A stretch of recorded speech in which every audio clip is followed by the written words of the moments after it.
public participation. This is the Creative Economy Bill will be moved to the Departmental Committee on Sports and Culture and engage the public on the contents of the bill, get the opinions and views of the public regarding the proposals in this bill. And then the committee shall later on bring its report to the House, and the bill shall come in for second reading, meaning that debate for the members to be able to look into it as well. The Air Passenger Service Charge Amendment Bill is also lined up for second reading.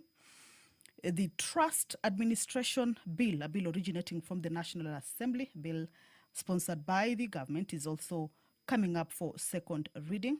The Power of Mercy Bill, a bill whose debate already started on the floor of the House, is set to resume this afternoon.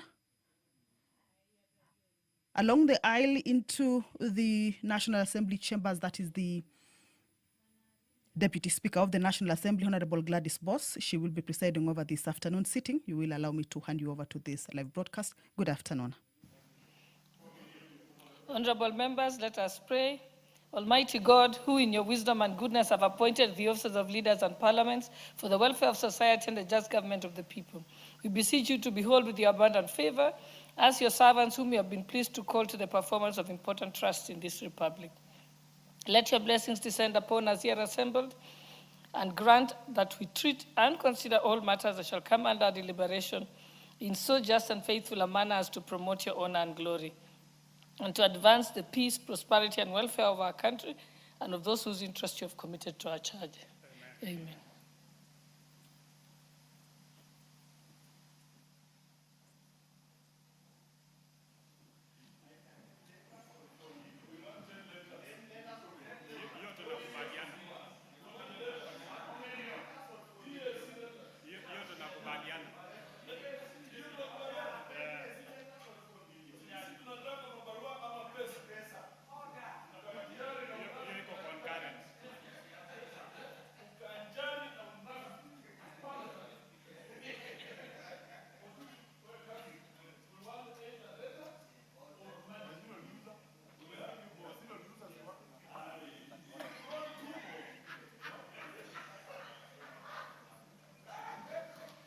Sergeant at times you can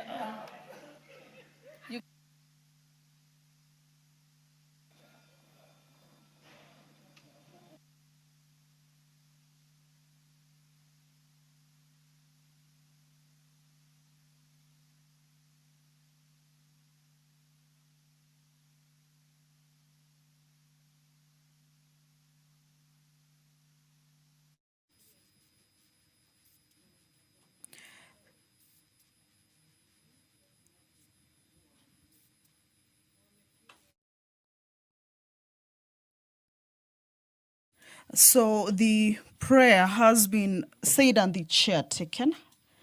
However, the quorum, or the requisite quorum, has not been achieved yet, and we have seen the Speaker directing that the quorum bell be rung for 10 minutes. Let's continue to take a look, just a glimpse at some of the priority business. The Trust Amendment Bill is a bill that is coming up for second reading, meaning debate on it shall be taking place. It provides a comprehensive legislative framework for strengthening the law relating to the regulation and management of trusts and providing actions for the breaches of compliance with transparency requirements for legal persons and legal arrangements. The bill also specifies the types of trusts, which include charitable trusts, non-charitable purpose trusts, and family trusts, and specifies the parties to a trust, who include the settler, beneficiary, trustees, and enforcer. So this is a bill that has been lined up for consideration at the second reading stage, meaning that debate members shall be able to weigh in on the contents of this bill this afternoon. The Power of Mercy, also a bill whose debate was concluded, or rather whose bill already kicked off on the floor of the House.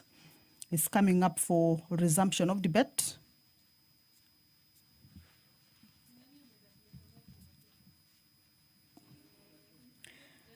It's a government-sponsored executive legislative proposal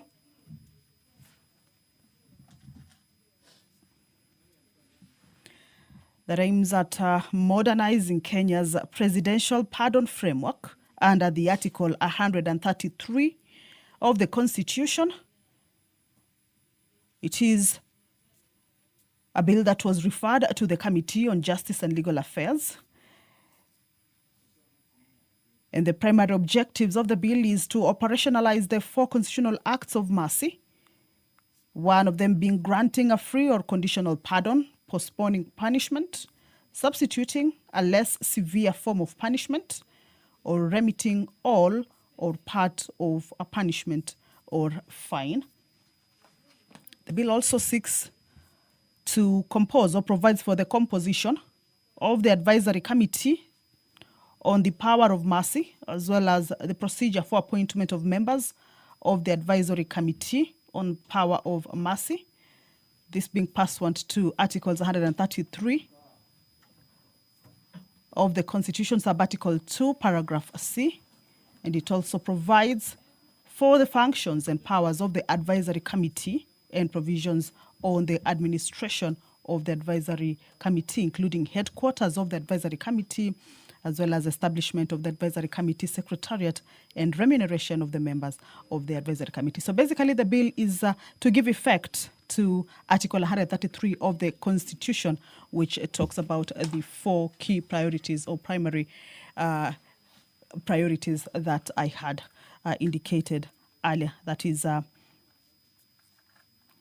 granting a free or conditional pardon, postponing punishment, substituting a less severe form of punishment, or remitting all or part of a punishment or fine. If you're just joining us, the House is about to commence. There is a quorum hitch, and we have seen more members making their way into the House. So in a few minutes, that quorum shall be attained, and we shall move on to take a look at more business that this afternoon the members shall be transacting.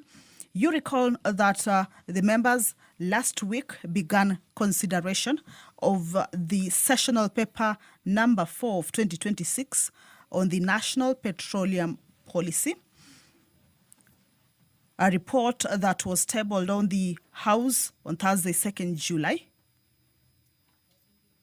of 2026, and the committee recommends that the House adopts as well as approves that sessional paper on national petroleum policy.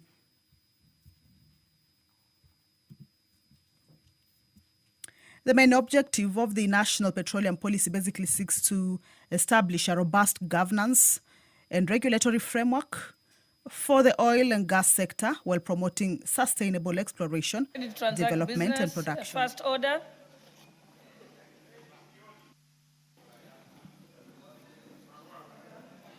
Order number 1, administration of oath. Order number 2, communication from the chair.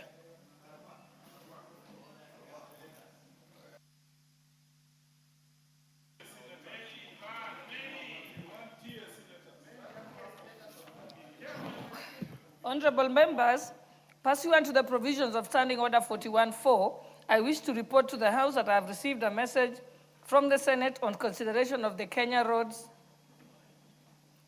Amendment number 3 Bill, National Assembly Bill number 34 of 2025. Honorable members,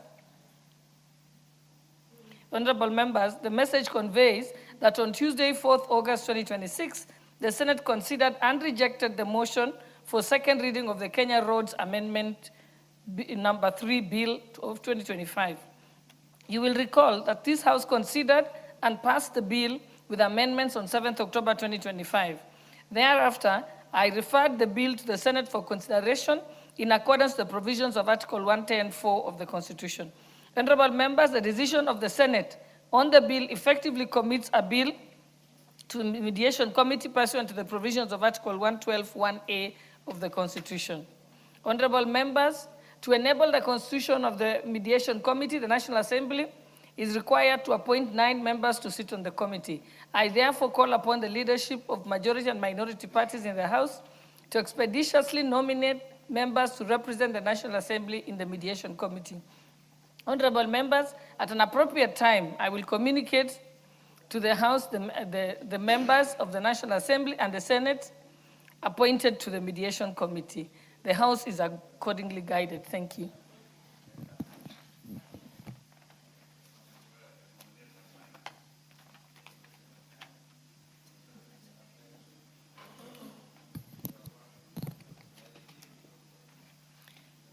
Honorable members, I also wish to introduce to you a delegation from the Parliamentary Service Commission of the Parliament of Uganda who are seated in the Speaker's row.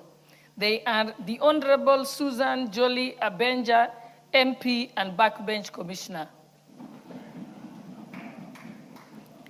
and the Honorable Faith Loru Nakut, MP, Benchback Commissioners. Honorable members, the delegation is accompanied by the Director of Commission Secretariat, Mr. Busiki Peter. The members are in the country as a part of an induction program for the newly appointed backbench commissioners of the 12th Parliament. The visit will also expose them to the parliamentary governance systems, institutional best practices, and innovative approaches adopted by many other legislatures. Honorable members, on my own behalf and that of the National Assembly, I wish to welcome them to Parliament and wish them fruitful engagements during their stay in the country. Thank you.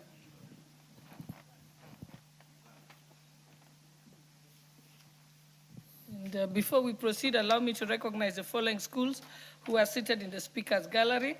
Chepkolon Greenlands Academy from Ainamoi constituency, Kericho County.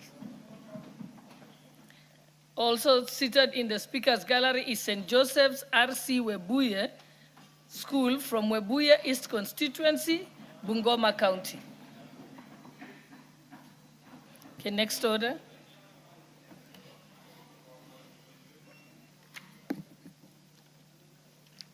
Order number 3, messages. Order number 4, petitions. Order number 5, papers.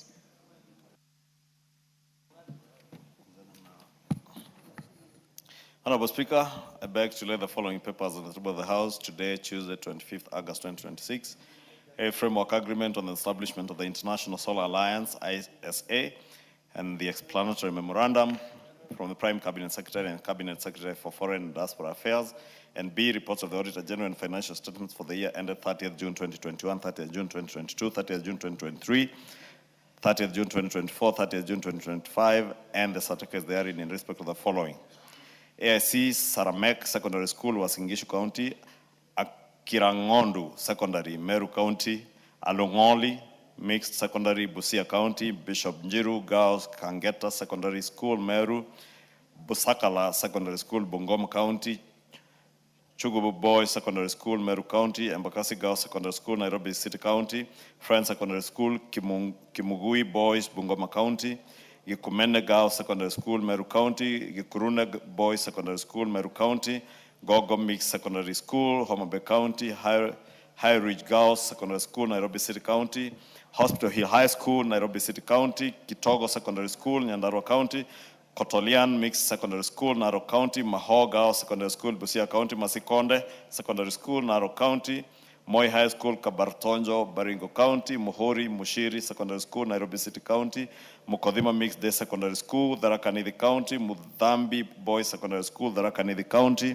Mwingi Secondary School, Kitui County, Njia Boys Secondary School, Meru County, Nkubu Boys High School, Meru County, Ntoroni Mixed Day and Boarding Secondary School, Tharaka Nithi County, Our Lady of Mercy Girls Secondary School, Busia County, RCA Livingston Secondary School, Wasingishu County, Roria Secondary School, Nakuru County, Spinners Boys Secondary School, Kiambu County, St. James Nasewa Secondary School, Busia County, St. James Kocholia Secondary School, Busia County, St. Michael Sisenye Mixed Secondary School, Busia County, St. Teresa Girls Secondary School, Bungoma County, and lastly, Uhuru Girls Secondary School in Meru County. Thank you, Honorable Speaker.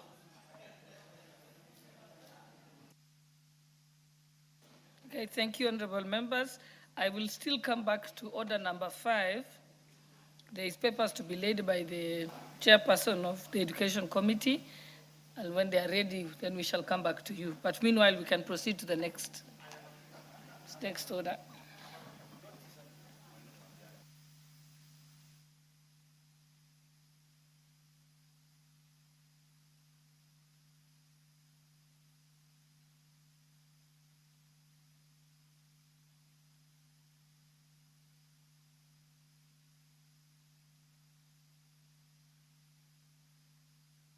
Apology also, my members, as we wait for the chairperson of the Education Committee, I think we can start with the chairperson of the Departmental Committee on Justice and Legal Affairs. You can proceed. Yes, thank you. Thank you very much, Honorable Speaker. I beg to lay the following papers on the table of the House today, Tuesday, 25th August 2026. Reports of the Departmental Committee on Justice and Legal Affairs on its consideration of number 1, the Criminal Procedure Code Amendment Bill, National Assembly Bill number 11 of 2026, and number 2, the Penal Code Amendment Bill, National Assembly Bill number 12 of 2026. Thank you, Honorable Speaker. Okay, next we have the chairperson for the Committee on Delegated Legislation.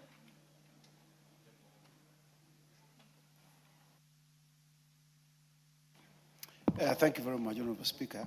Honorable Speaker, I beg to lay the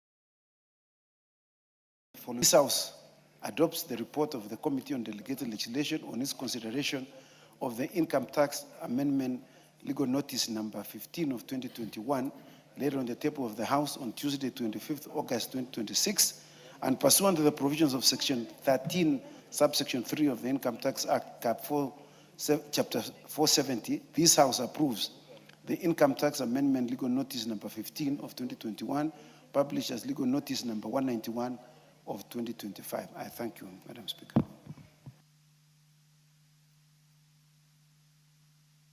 Okay, next.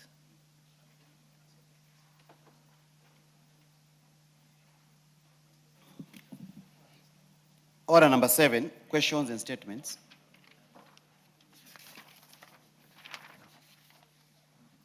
Okay, statement to be requested for by Honorable Member for West Bugirango, Honorable Mogaka. Thank you, Madam Speaker. I seek to request for a statement regarding delays in the processing and payment of retirement benefits to our pensioners. Honorable Speaker, pursuant to the provisions of Standing Order number 44-2C, I wish to request for a statement from the chairperson of the Departmental Committee on Finance and National Planning regarding persistent delays in processing and remittance of retirement benefits to retired public servants across the country. Honorable Speaker, having dedicated their productive years to serving the nation, retirees are lawfully entitled to receive their pension in a timely manner so as to meet their basic needs and live with dignity. Regrettably, Honorable Speaker, many pensioners continue to face prolonged delays in the processing and payment of their benefits, thereby subjecting them to financial hardship during their retirement years. Honorable Speaker, these delays have caused unnecessary suffering, particularly for pensioners who rely solely on their monthly pension to meet daily needs, to access medical care and to support their families. The situation is even more dire, Madam Speaker, for elderly pensioners, some of whom endure extended waiting periods, while others tragically pass on before receiving the benefits they earned through decades of public service. Honorable Speaker, it is against this background that I request for a statement from the chairperson of the Departmental Committee on Finance and National Planning on the following. 1, the status of pending pension claims as at June 2026 and the number of pensioners whose retirement benefits remain unpaid across the country. Number 2, the reasons for the persistent delays in the processing and payment of pensions and retirement benefits. Number 3, measures being undertaken by the government to clear the existing backlog of pension claims and ensure timely payment of benefits. And finally, Madam Speaker, reforms in place to strengthen pension administration system, to reduce bureaucratic bottlenecks and guarantee that pensioners, including the beneficiaries of deceased pensioners, receive their lawful benefits promptly. I thank you, Madam Speaker. Who can give an undertaking on behalf of the Finance and National Planning Committee? Yes, proceed, Honorable Kiara. Honorable Speaker, I beg to weigh in this very, very important statement raised by my colleague, Honorable Stephen Mugaka. Honorable Madam Speaker, the issue of pensioners has been canvassed in this House for such a long time. Honorable Madam Speaker, it pains so much when we know too well that people who reach retirement age, dedicated persons, people who are so patriotic to this country, Honorable Speaker, they are left to fate immediately after serving this nation for such a long time.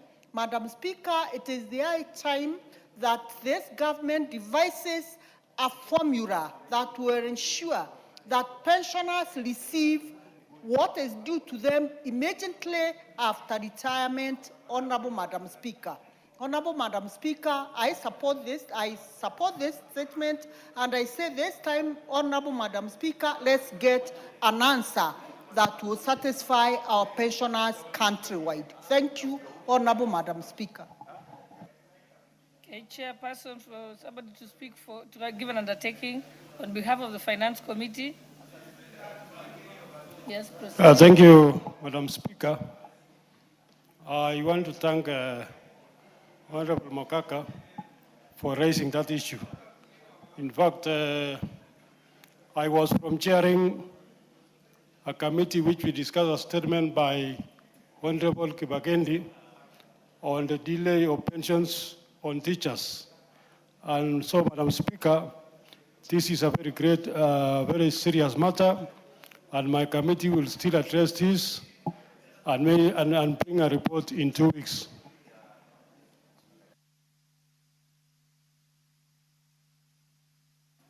Thank you.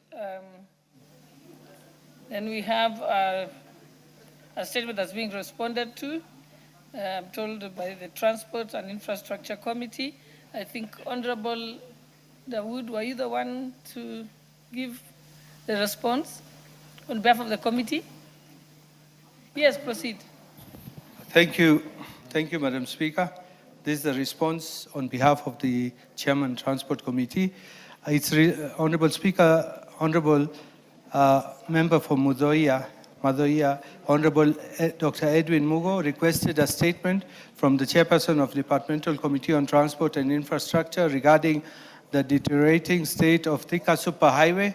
Honorable Speaker, in the statement, Honorable Dr. Mugo sought to establish a report on the maintenance and rehabilitation plans put in place by the Ministry of Roads and Transport for the Thika Superhighway, particularly the stretch from Ngara to Kenol in Muranga County. B, the reasons for delay in repairing potholes and other damaged sections of the Thika superhighway and measures being undertaken to address the deterioration so as to enhance road safety. And 3, the timelines within which the government intends to complete the necessary repairs and rehabilitation works to ensure it is in a motorable condition. Honorable Speaker, the committee received a response from the Ministry of Roads and Transport through the Clerk of the National Assembly, which I now wish to make. Honorable Speaker, regarding the maintenance and rehabilitation plans, the Ministry submitted that Ngara Canal comprises the Nairobi-Thika Superhighway S1 and the Thika Canal section of the A2 road. The maintenance interventions undertaken on the sections include surface dressing on the Nairobi-Thika main carriageway in 2019, localized repairs and pothole patching along the service lanes in 2025, and rehabilitation on selected sections along the non-motorized transport facilities walkways in 2025. Number 2, Madam Speaker, the Ministry further submitted that their ongoing performance-based maintenance contracts on the Nairobi-Ruiru section, the major scope includes construction of bus bays at Roysambu and Githurai aimed at improving traffic operations and safety along the sections, pothole patching at failed sections, installation of road signs, road marking along the constructed bus bays, and performance-based maintenance on the carriageway, road reserve, and structures to the required service level.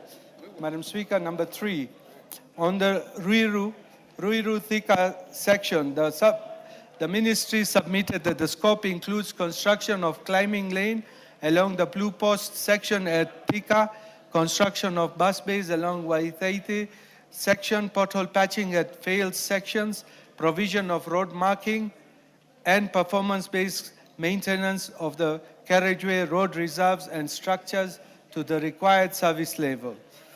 Number 4, on the Thika Canal section, the Ministry submitted that the section of the A2 road was recarpeted in 2022 due to the budgetary constraints. Sealing the overlay with surface dressing on the road section could not be executed within the same contract.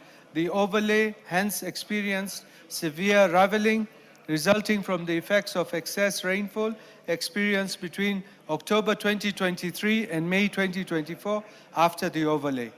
Number 5, the Ministry further submitted that the road is currently under a performance-based maintenance contract whose major scope includes drainage works comprising provision of access culverts 900 mm and drain excavation, localized base repairs with hand-picked stones, surface tracing with 6/10 chippings and 80/100 penetration grade bitumen, sections provision of road markings and other specified road furniture, and performance-based maintenance of the carriageway, road reserve, and structures to the required service level.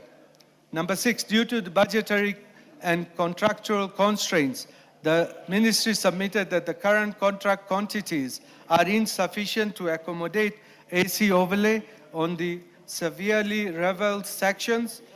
It has thus been considered necessary to forego the surface dressing and utilize the funds allocated to surface dressing to address more of the raveled sections through AC regulation.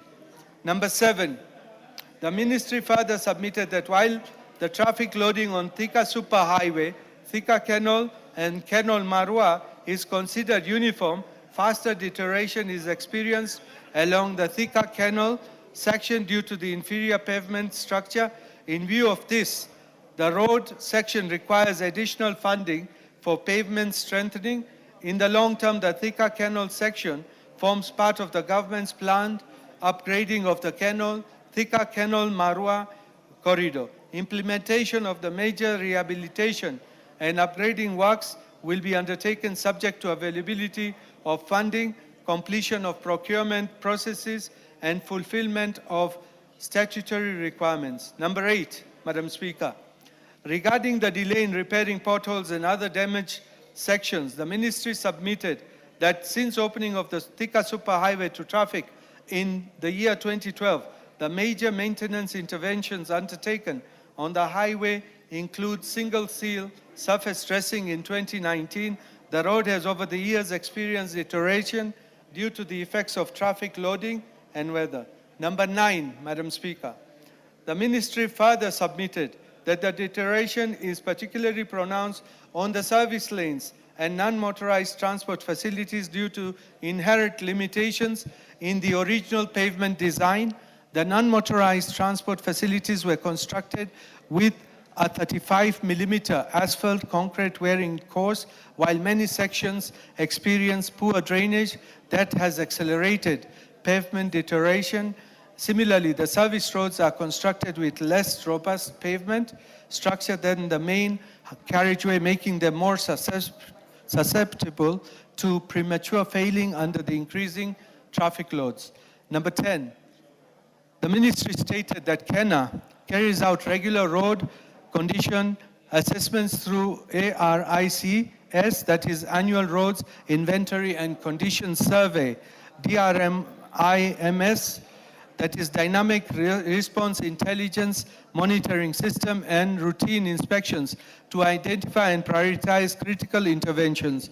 However, the interventions undertaken over the years envisage only holding maintenance. Comprehensive rehabilitation and reconstruction of the affected sections will be undertaken subject to availability of funds. Due to budgetary constraints, delays have been experienced in the undertaking the required treatments, including base repairs, reconstruction of the failed sections, and drainage improvement works. Number 11, regarding the timelines for completion, the ministry submitted that the holding maintenance works under the ongoing performance-based contracts are continuous and will be undertaken throughout the contract period to ensure the road remains safe and motorable. In the year 2025-2026, the allocation for maintenance was 1,632,612.41, while in the year 2026-2027, the amount of for maintenance is 1,649,541,319. 12, the second last. On the Nairobi-Ruiru section, the ministry submitted that the contract commenced on 9 June 2025 and is a 24-month contract with a scheduled completion date of 8 June 2027. On the Ruiru Thika section, the contract commenced on 9 June 2025 and is a 24-month contract with scheduled completion date of 8 of June 2027. On the Thika Canal section, the contract commenced on 24th of November 2025 and is a 24-month contract with a scheduled completion date of 23rd of November 2027. Lastly, the ministry further submitted that the comprehensive rehabilitation and reconstruction of the Thika Canal section will be undertaken subject to the availability of funding, completion of the requisite procurement processes, and fulfillment of statutory requirements. Thank you, Honorable Speaker. I submit on behalf of the Chair of the Transport Committee, and Madam Speaker, I have already given the Member of Parliament for Mudoia a written response. Thank you, Madam Speaker. Is a member who requested this? We let me give him my chance, then we come to you. Thank you very much, Honorable Speaker. I want to thank the Chairman for the elaborate response. Especially, I want to note that the budget has been increasing to manage the Thika Superhighway. But, Honorable Speaker, maybe there are some responses, but there are some issues which maybe they have not been adequately responded to. And one of them that has been introduced in the response is the construction of bus bays in Roysabu, Githurai, and Wetavia, because this bus base will be an important factor, in decongesting the road and also managing the issues of road accidents and so forth. They have not given us the timelines on when these bus roads will commence and when they are going to be completed. Number two, Honorable Speaker, the response has introduced the issues of construction of a climbing lane at Blue Post section, but they have just mentioned it. They have not told us maybe when is it starting, and maybe when is it coming to an end. And finally, Madam Speaker, the statement, the issue, the common factor here is the issue of funding, additional funding, and probably now that we even have the National Infrastructure Fund, probably the response has not told us when these funds will be availed so that this road can be in a better condition. And also, Madam Speaker, we can also look at the low-hanging fruits like the street lighting in this road. The street lighting for the road is in very poor condition. If the ministry, through Kenya and through the committee, can address some of those, those low-hanging fruits, like a construction of a footbridge in a place called Montezuma in Kabati, which can ease, the issues of road accidents and also the traffic congestion. I thank you, Madam Speaker.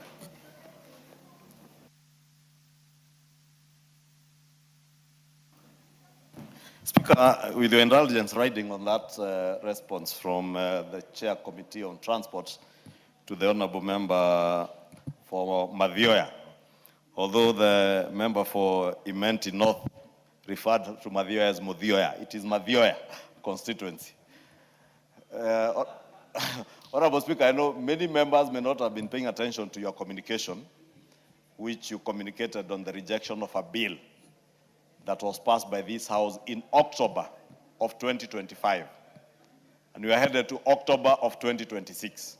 And you indicated that immediately this House passed that bill, the Speaker's office did relay a message to the Senate on the passage of the Roads Amendment, the RMLF bill. And members will remember this is a bill that was apportioning money from the Road Maintenance Levy Fund to both KERA under the national government and part of this money going to our counties.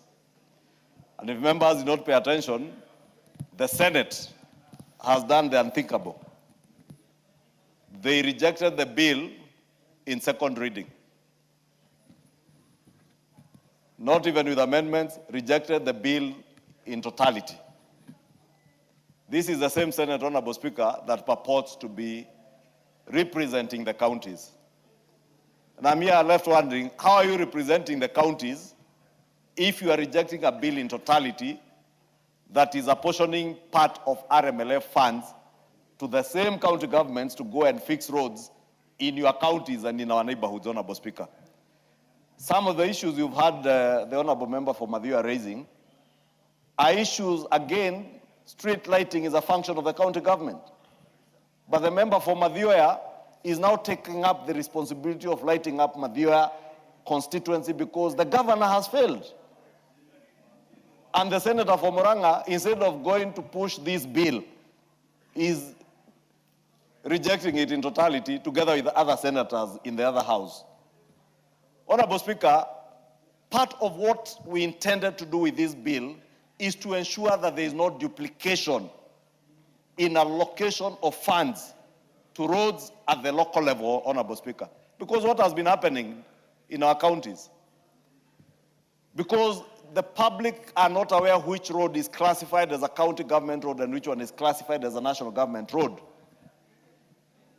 Governors have been taking money from RMLF, duplicating the same roads that they are allocating their county revenue share to fix, and stealing part of the budgets that they have appropriated to the same roads that they duplicate. Honourable Speaker, last week, as we sought to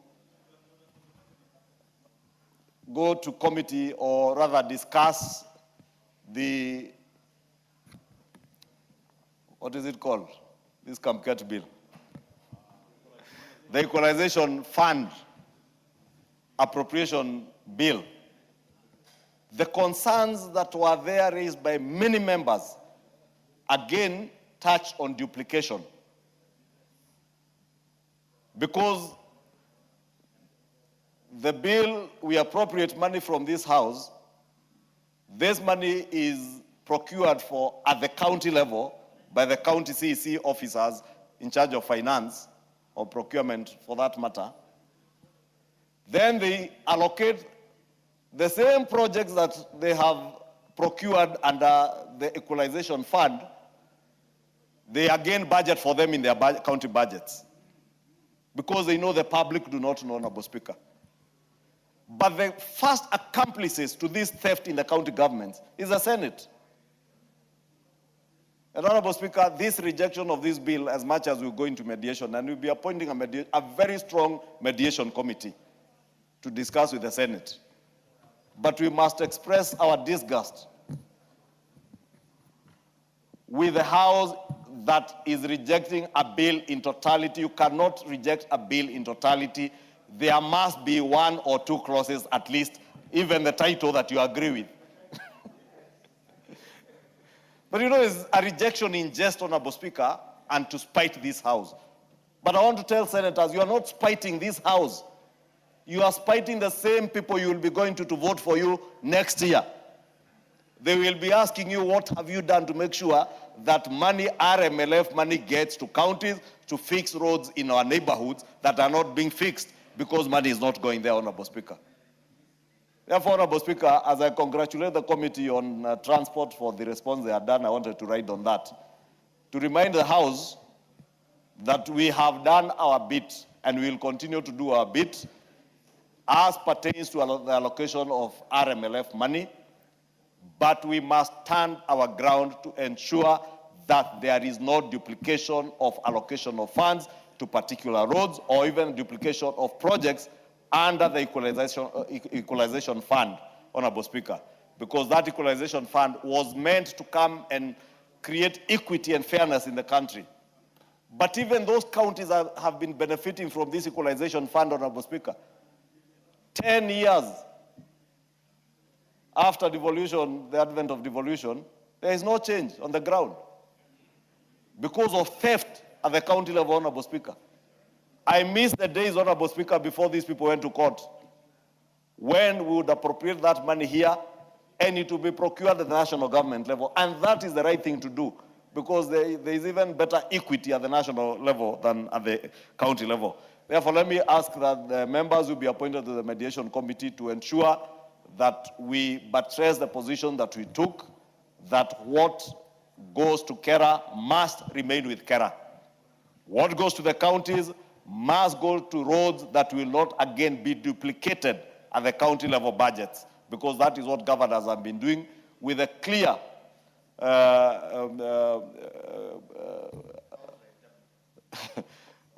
I do not want to use the words that the member for Baringo North is using, but there has been clear collusion between senators and governors. And that is why you see this protectionist attitude in the Senate on this RMLF bill. Thank you, Honorable Speaker. Honorable Member for Tiati. Speaker. Honorable Speaker, thank you very much for this opportunity. Madam Speaker, I want to agree with the Leader of Majority that one of the biggest mistakes of our Constitution was the creation of the Senate. It is a terrible mistake of history that we created that house called the Senate. But Madam Speaker, while we have that house existing, we will have to deal with it, and I urge the Leader of Majority to live by his word and appoint a very strong mediation committee so we look into the issues of the RMLF. And I want to confirm, Honorable Speaker, that indeed there is a lot of duplication happening in the counties. Duplication through RMLF, duplication through the equalization fund. And one of the biggest problems we have is that equalization fund. And I want to tell you, Leader of Majority, you are lucky that you withdrew that bill, the appropriation bill for equalization. We would have thrown it out. until we solve the issue of the procurement function. It is one of the biggest mistakes that was done by the Treasury to bring regulations, Madam Speaker, that allocates the power of procurement to the county governments. And that's where the problem comes in. That's where they come and do their duplication. An outright plunder of public resources. So, Madam Speaker, I just want to say that I want to urge honorable members, when the minister comes, I hope he will come tomorrow, let us all come in numbers, and while I do not want to anticipate debate, but let us all come in numbers and for once and for all, deal with the matter of the equalization fund so that the people and the counties and the communities that are supposed to benefit from this fund can be able to benefit as per the Constitution and as per the vision of the makers of our Constitution. Thank you very much, Honorable Speaker. Member for Buri. Thank you, Madam Speaker. Just like the majority leader said, I think it has never happened in the two parliaments we have been, 12th and this other one. When we think we are moving the right direction and the country is trying to manage the resources properly, the others who are not recognizing the positiveness of the things that the government is doing. Madam Speaker, one of the greatest problems that we have in the counties is the capacity to manage the resources that has been appropriated to them. Road sector being one of them. Madam Speaker, we have a problem with the way the county is managing donor-funded resources by the name KISIP, which part of it is the loans, and the KUSIP, which part of it is going to the loans. Madam Speaker, the RMF and what my fellow colleague Kamket has spoken on the equalization funds. Madam Speaker, the Senate need to feel it. They really need to come out clean and tell Kenyans what their respective counties have done with the money that has been appropriated to them, and specifically the roads. I will challenge my senator to tell us what money has been put to the loans and what project of loans have been done in the 9 constituencies of Meru County. Mr. Speaker, it defeats the logic. It is undermining the intellect of these members, the 290 members, who have managed their constituency with the 22% and 10%.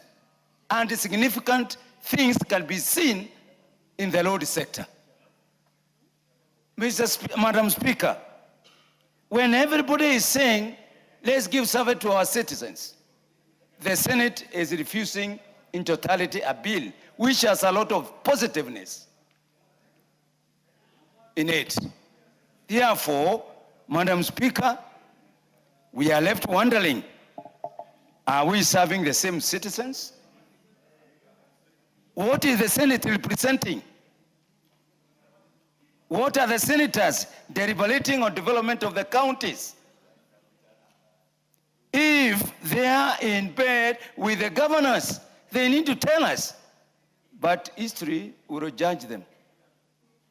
History will judge them. Madam Speaker, it is unheard of that you can reject the bill in totality, and the benefit of this is to the citizens they purport to serve. If there is anybody killing the revolution, is that House called the Senate. And I think time has come for us to call it out. I thank you, Madam Speaker. Thank you. I think we can go to the next order. Okay, member for, you may proceed. Member for Mogotio. Not Mogotio, sorry. May proceed, Honorable Makilap. Give him the mic. Thank you, Madam Speaker. Writing on the response from the Honorable Dahoud on behalf of the road sector. Madam Speaker, this amendment that has been rejected by Senate wholesalely was meant to streamline the usage of RMLF funds that goes to the county government to ensure that projects are not duplicated in our counties and in our constituencies. As you may be knowing, Madam Speaker, that if you go today to every constituency in Kenya, the roads that you see being worked on are the little money that the constituencies receive as 22% of RMLF. You will wonder what happens with the budget of the county governments on the road sector. What happens to the money that are allocated to the county governments? And if senators are able to reject it without even the title of the bill, without reading, Madam Speaker, the question that Kenyans are asking is, do we really need Senate?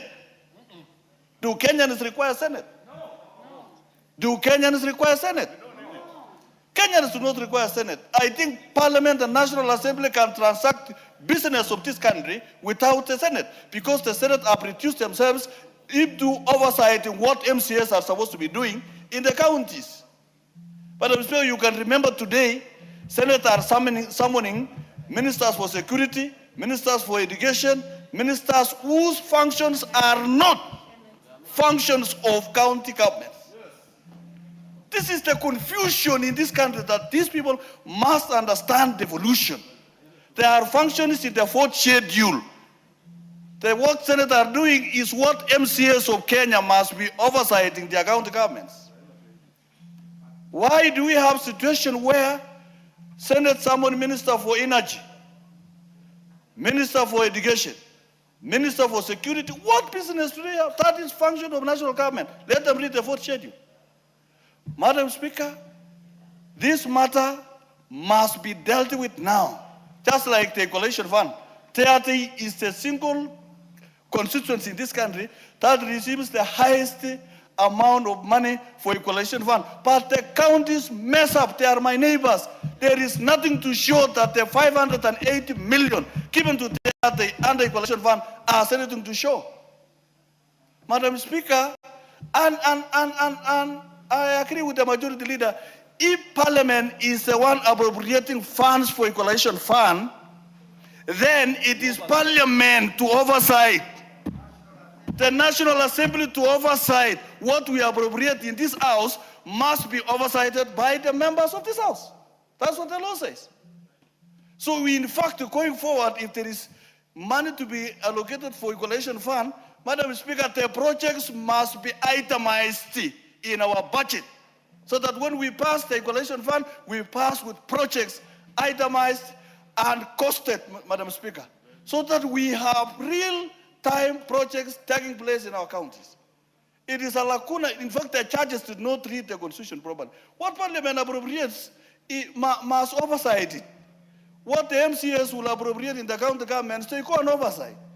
Madam Speaker, we need to review this and call the Senate to order, so that programs of this country, development in this country, are not duplicated.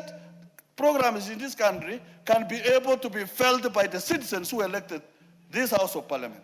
Madam Speaker, this is a serious matter that going forward, and even the committee that will be appointed for mediation, majority leader, appoint people who will not change their minds or could be convinced otherwise. People who have the interest of this country at heart, people who can defend the country from being washed away by senators who do not understand what they want.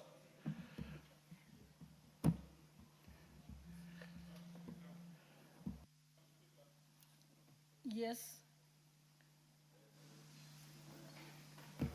Madam Speaker, thank you very much.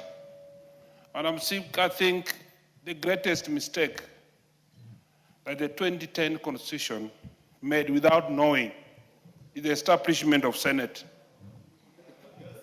I think that was the greatest mistake, and time has come when we are coming head on with the truth. If, Madam Speaker, what they can do to reject in totality what goes to their voters, what goes to them, and they are the same people who claim that there are no roads, no lights and lighting, Madam Speaker, it's part of the county government functions. It is high time the majority leader, we come up in totality and look at the amendment of this constitution. And when we go to the amendment of this constitution, let us amend that section called Senate. Carry all those functions to the National Assembly. Because this House makes all laws. If, Madam Speaker, Mr. Speaker, sorry, if this House looks in totality the total amendment of the Constitution, whatever method, we must remove Senate for this country to be safe. I think Senate has taken us so far badly that rejection in itself, and it's good, Mr. Speaker, that they have rejected the entire thing when we have only 1 year to the election. Can that rejection eat them? Can it bring them home so that they can know that they're in their position because of the people of Kenya? Thank you, Mr. Speaker. Very well. Lastly, on this one, let's have the Honorable, who had this statement? Mutunga. Or let's hear Mutunga first. Proceed, Mutunga, Honorable. Thank you very much, Honorable Speaker. Honorable Speaker, I've listened very carefully to what the members are saying, expressing their discontent with the action of the Senate. Honorable Speaker, if you look closely at what Senate does, I do not pick which provision in the Constitution they follow in much of the work that they do. Senate oversights ministers or CSs, cabinet secretaries. Instead of oversighting the governors, they keep calling the cabinet secretaries to their offices. They keep calling the PSs and ends of institutions. I do not know where this provision is, Honorable Speaker. On the other hand, Honorable Speaker, when you speak about securitization in this House, I think the common Kenyan does not understand exactly what we are talking about. Let's be simplistic enough. We have been doing roads supported by the national government under KERA, under KURA, under KENHA. But specifically under KERA, there is a 22% and a 10%, which comes from the levy.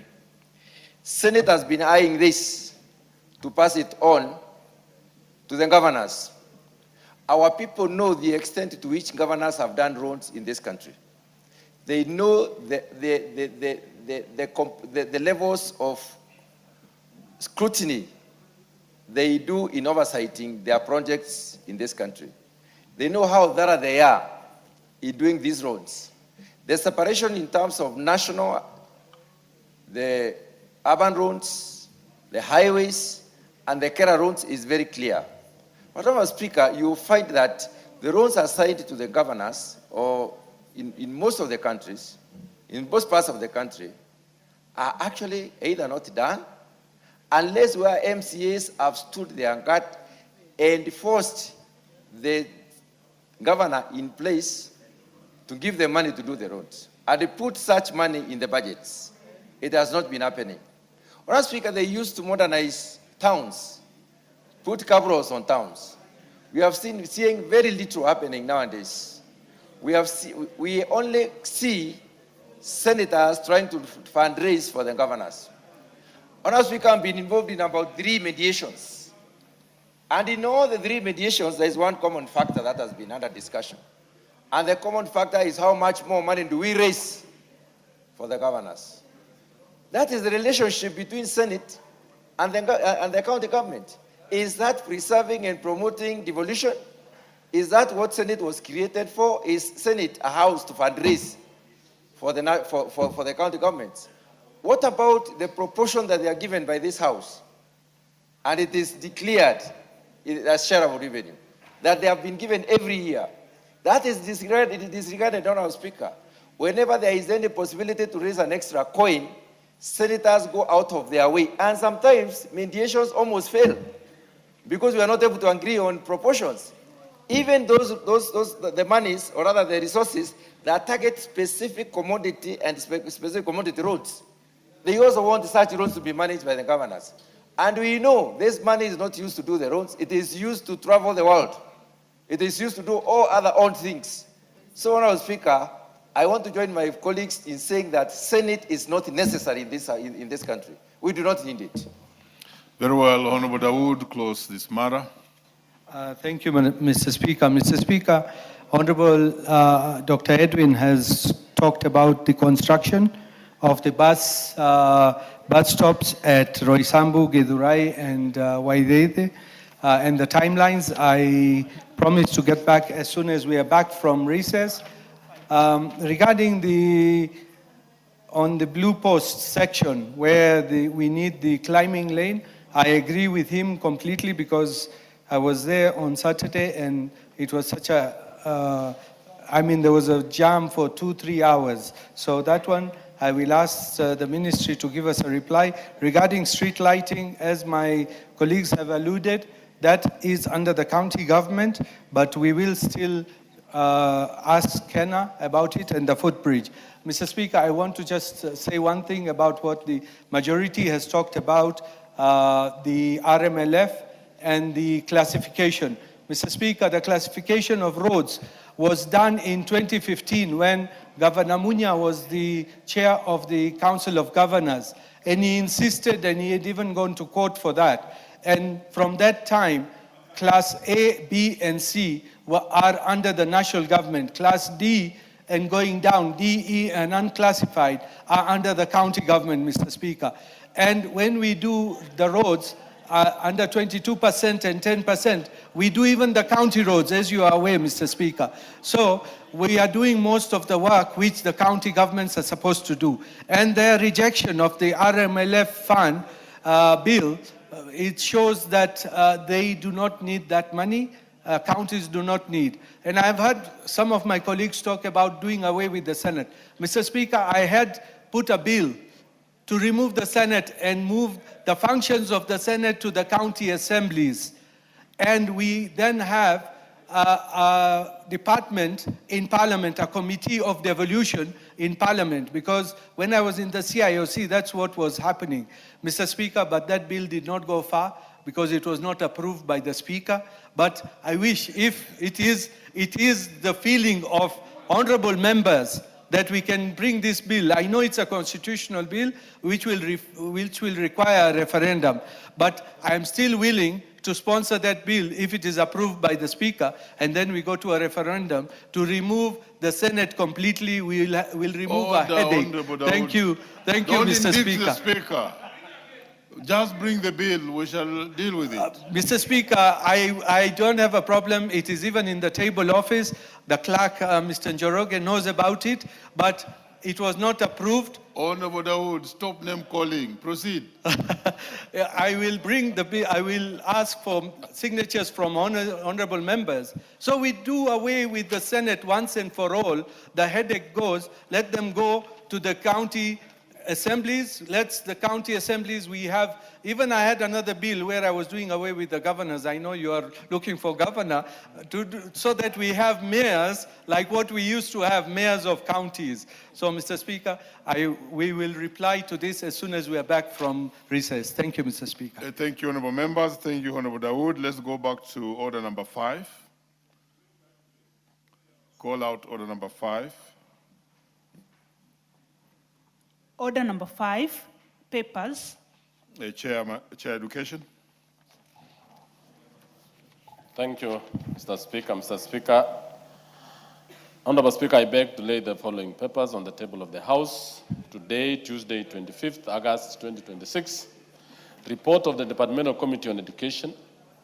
Departmental Committee on Education on the approval hearings on the nominees for appointment to the position of member of the Teacher Service Commission. Thank you, Mr. Speaker. Order number 6, notices of motion. Thank you, Honorable Speaker.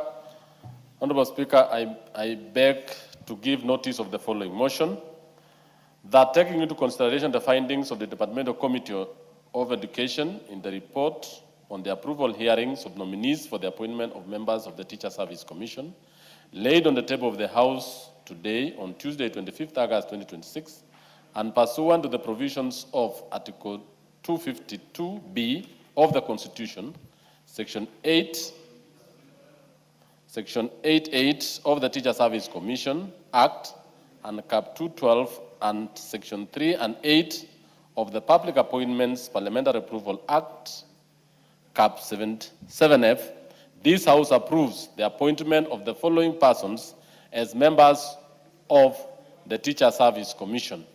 1, Mrs. Antonina Lentoijoni, and 2, Honorable Wilson Sosion. I thank you, Honorable Speaker.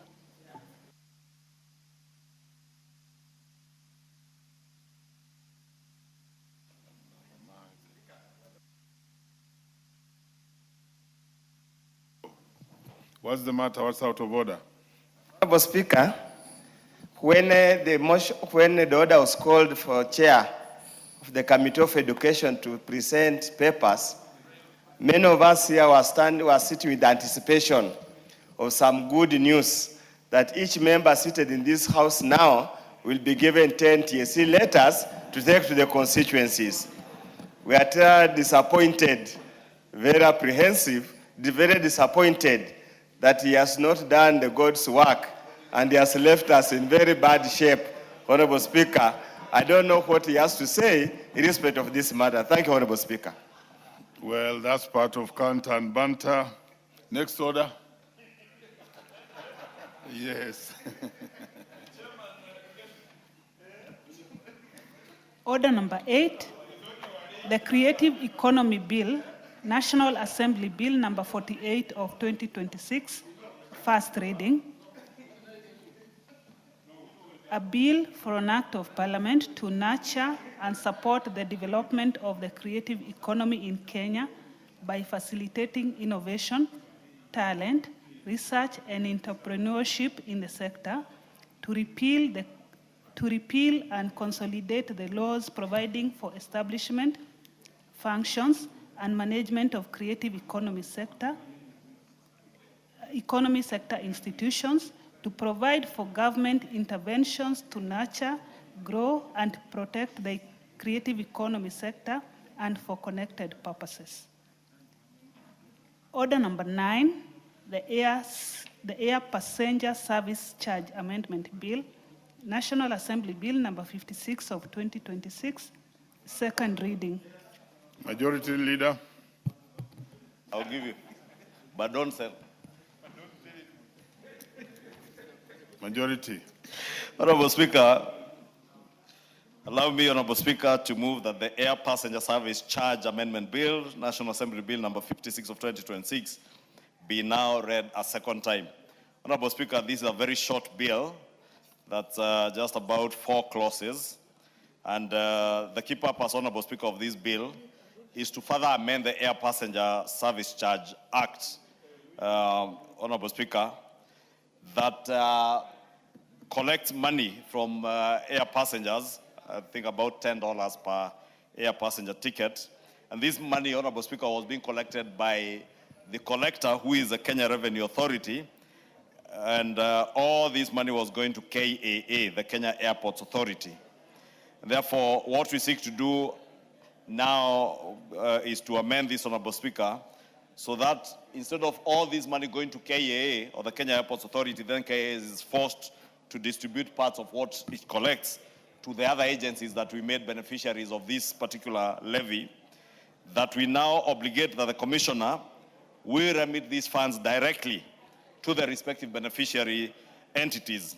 And this will therefore eliminate the unnecessary delays and ensure funds reach their destination smoothly.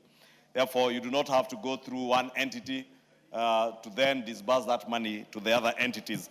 And the key beneficiaries of this fund, Honorable Speaker, is Kenya Airports Authority, the Kenya Civil Aviation Authority, and the Tourism Promotion Fund. Therefore, Honorable Speaker, instead of now this money going to KA, then KA transfers part of the money to, remains with what is theirs, transfers part of that money to KCAA, and then the balance goes to the Kenya, the Tourism Promotion Fund. This money now, the collector or the commissioner will be able to remit directly to the three entities so that KA remains with what is, gets what is due to them, KCA gets what is due to them, and the Tourism Promotion Fund also gets what is due to them. And this will, in a way, create a lot of efficiency, not in terms of just how quickly that money goes to them, but also to allow the individual entities to then be able to progress and do what they need to do with the monies that has been collected on their behalf by KAA. The other small amendments, Honorable Speaker, are just technical ones to clean up, technical cleanups. For instance, just substituting the word charges with amounts. And this very subtle collection removes the legal ambiguity and provides absolute clarity in terms of the text that has been used in the Act. Instead of using charges, we use amounts. Honorable Speaker, this bill is not a amendment bill within the meaning of Article 114 of the Constitution, and its enactment will not occasion any additional expenditure of public funds or stretch our national budget, since, as I said, it's just reapportioning what is already being collected and reapportioning it to the three different entities. This bill also does not touch on anything to do with county governments, and therefore has nothing to deal with the Senate, Honorable Speaker, because as I said earlier, in fact, we should have legislation like this that has nothing to do with this other house called the Senate.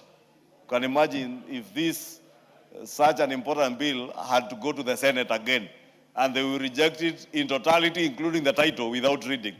Honorable Speaker, I am happy that this bill has nothing to do with our county governments, and therefore will not find its way to that other house. And we'll be able to expedite with this bill. A very short bill, just 4 clauses. And Honorable Speaker, I beg to move and ask members to support this particular amendment. I said rather straightforward and well-intentioned and good in creating efficiency, accountability, and transparency in the movement of public funds that are being collected by the Commissioner on behalf of other entities. Honorable Speaker, I beg to move and request my very able deputy to second. Honorable Bayer. Thank you very much, Speaker. It's my pleasure to second the bill and beg that the Air Passenger Service Charge Amendment Bill 2026 be read a second time as I second, Honorable Speaker. Honorable Speaker, like the leader has said, this is a fairly easy bill that does one thing, brings efficiency in remittance of funds, Honorable Speaker. Well, we know that the passenger service charge is usually collected by KRA. And when KRA collects this money, then it gives the money to KAA. Then KAA now gives the other beneficiaries, that is the Kenya Airports, the Kenya Civil Aviation Authority and the Tourism Promotion Fund. Honorable Speaker, then becomes a bottleneck in the distribution of these funds. And therefore, what this bill intends to do is to ensure that when the money comes from KRA, it actually goes direct to KAA, to KCAA, and the Kenya Tourism Promotion Fund, Honorable Speaker. And that is the simple thing that this fund builds. So, in essence, Honorable Speaker, this bill deletes Section 6A to allow the Commissioner to remit these funds directly to the respective beneficiaries' entities. This eliminates unnecessary delays and ensures funds reach their destination smoothly. And I think this is the way to go. Instead of having several other people,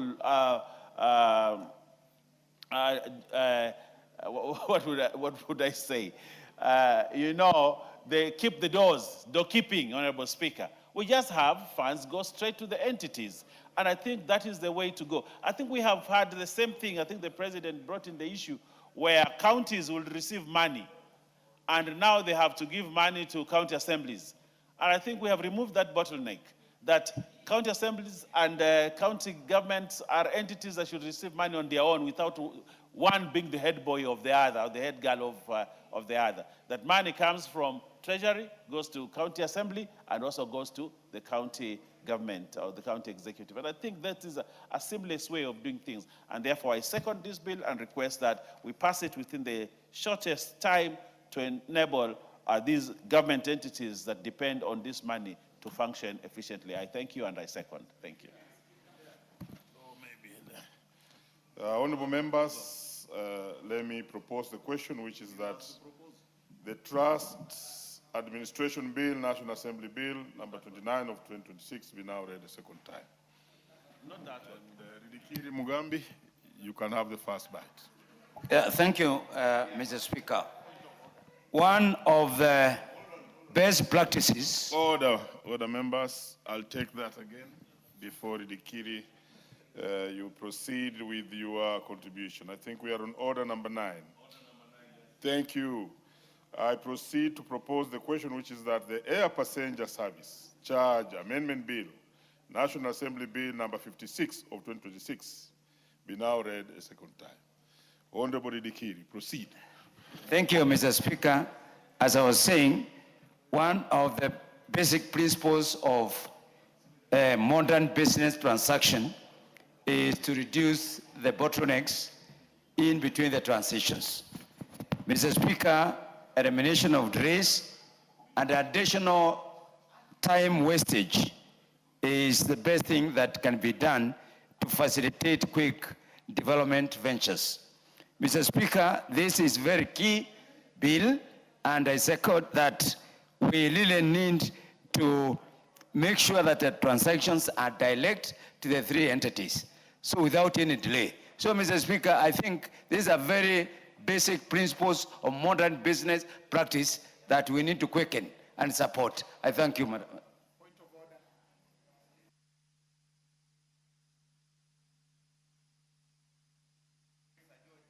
Sir George, what's the point of order? Yes. Using your discretion, after Honorable Udo possibly, understanding Order 95, this bill is very important, but totally non-controversial. We just need to pass it so that we move on and deal with the rest of the matters. I stand under 95 so that the mover would be called upon to reply, and we proceed to equally important matters like this one.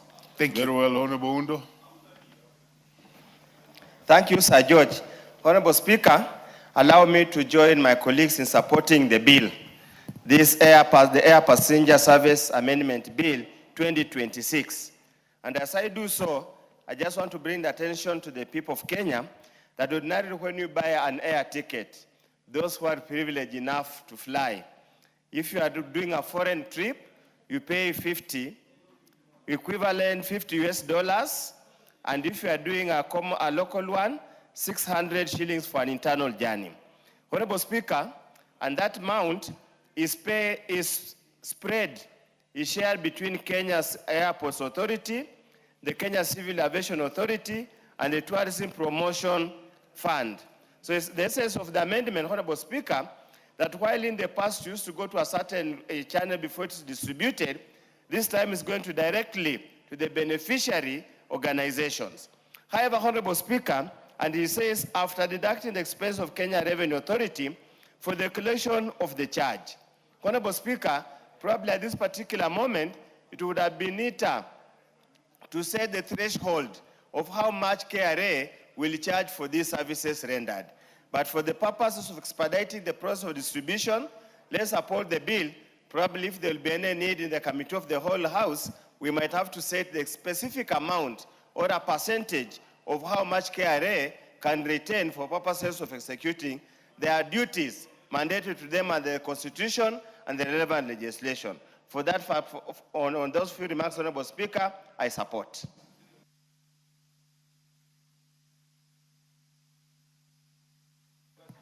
Okay, you want us to put the question? You have to reply first, sorry.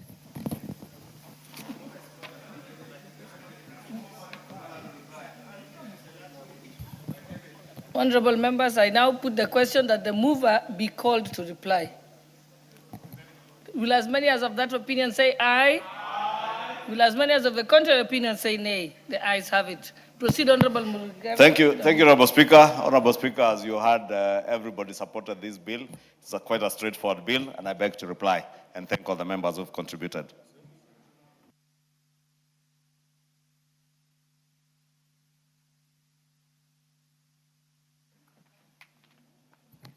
Honorable members, I now put the question that the Air Passenger Service Charge Amendment Bill, National Assembly Bill number 56 of 2026, be read a second time. Will as many as of that opinion say aye? Aye. Will as many as of the contrary opinion say nay? The ayes have it. Next order. A bill for an act of parliament to amend the Air Passenger Service Act and for connected purposes. Order number 10, the Trust Administration Bill, National Assembly Bill number 29 of 2026, second reading. Thank you, Honorable Speaker. I beg to move that the Trust Administration Bill, National Assembly Bill number 29 of 2026, be now read a second time. Honorable Speaker, allow me first to thank the Chair of the Jailer Committee, the Honorable Murugara, and all the members, the very many good lawyers who serve in this House and serve our country, and the Justice and Legal Affairs Committee, who have considered this bill through public participation, listened to many stakeholders and members of the public, and I'm sure they have their report ready, which they will be tabling in due course. But that does not stop us, Honorable Speaker, from continuing with debate in second reading of this bill, because it's quite an important bill in the administration of trust in our country. Honorable Speaker, we have had a very archaic or very old legal framework under the Trustees Perpetual Succession Act, Cap 164, which has very poorly adopted to contemporary financial systems in today's world and modern wealth management needs and corporate governance realities of today's world. Because this is a very old law that came into being before we had a robust financial system as we do today. Honorable Speaker, again, with the robust financial systems that exist today, we have had situations where tax avoidance, money laundering are the order of the day in today's world. Many years ago, when this law came into force, money laundering was only involved, was more rampant with people who were involved in drug trafficking or in illegal arms trade. But in today's world, Honorable Speaker, money laundering is a day-to-day affair, especially with those who are involved in illicit trade, illicit financial flows, including, Honorable Speaker, money that comes from corrupt activities. And again, with the advent of the new constitution in 2010 and the advent of devolution, you know, we got new kings called governors. And the illicit financial flows that come from our counties, Honorable Speaker, either from governors or chief officers, many members will attest that there are many chief officers who have served in finance dockets in counties who are super rich and have used this archaic clause to launder money through trusts, Honorable Speaker.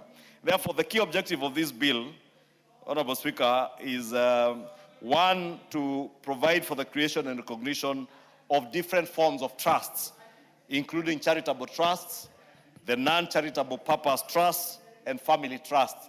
And each of these categories in this bill has the modus of registration and is clearly provided for in the manner in which you will be able to register either a family trust under Clause 10, the non-charitable purpose trusts under Clause 9, and the charitable trusts under Clause 8 of the bill.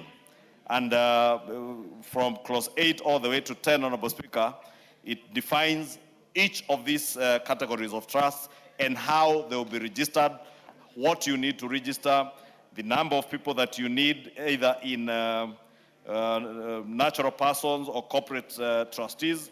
And for the charitable and non-charitable purpose trust, under Clause 11, it says that a charitable and non-charitable purpose trust shall have at least 3 natural persons as trustees or 1 corporate trustee, so that each of these trustees that trusts that are registered either as a charitable or non-charitable trust, other than family trust, you must have at least 3 natural persons or 1 corporate trustee. Whereas for the family trust, you shall have at least 1 trustee. Therefore, the clear distinction being that a family trust, you can have just 1 natural person, but for the charitable and non-charitable trust, you must have at least 3 natural persons or human beings, not corporate trustees. And again, Honorable Speaker, a trust shall have, where the trustees are natural persons, a trust, at least 1 trustee must be a Kenyan citizen or a resident of Kenya as prescribed in regulations that will follow this bill. Therefore, Honorable Speaker, again, to ensure that you do not have trusts where all the natural persons who are trustees are non-Kenyans or non-Kenyan citizens, the bill requires that every trust, whether it's a family trust, whether it is a charitable or non-charitable purpose trust, at least 1 person must be a Kenyan citizen as provided for in this bill.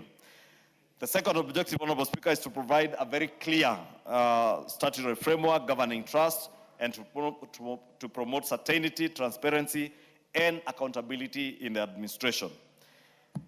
Honorable Speaker, you know, trusts, as I said, have been used not just for money laundering, but because of the manner in which they were being managed, many trusts, especially a few family trusts, people have been left property, and that property has ended up not benefiting the people who were intended to benefit, but benefited trustees. And therefore, this bill seeks to create that very clear statutory or legal framework that will govern how trusts are managed, what powers trustees in such trusts have, and how they can dispose of what is owned by such trusts. It also creates certainty and transparency and accountability in the administration of this trust, Honorable Speaker. The other objective is that this bill seeks to establish procedures for the registration and incorporation of trusts and provide for the issuance, refusal, and revocation of certificates by the registrar. As I said, each of the categories, whether it's a family trust, whether it's a charitable one, or a non-charitable trust, Honorable Speaker, each there is in the bill provides, without going into details, what will be required for the registration of such each category. The bill further seeks to establish clear qualifications, appointment, removal, and resignation procedures for trustees. Again, as I said, because of the archaic nature of the law that existed, we have had trusts where people become trustees in perpetuity, Honorable Speaker, and you could not remove them. And even where beneficiaries want to remove trustees because they are not serving the intended purpose of that trust, they were unable to remove them. But this bill now seeks to create that very clear qualification on who qualifies to be appointed as a trustee, the manner of the appointment, and the manner of even their removal or resignation. The bill, Honorable Speaker, further seeks to strengthen transparency by providing for registers of beneficial owners and proper accounting and record keeping by trusts. Again, Honorable Speaker, I said because of the ambiguity that existed in the old law, it was never clear who are the beneficial owners of trusts. And this bill now seeks to provide that there will be a clear register of the beneficial owners, and there will be proper accounting and bookkeeping or record keeping by trusts, so that it is clear who ought to have what under such a trustee.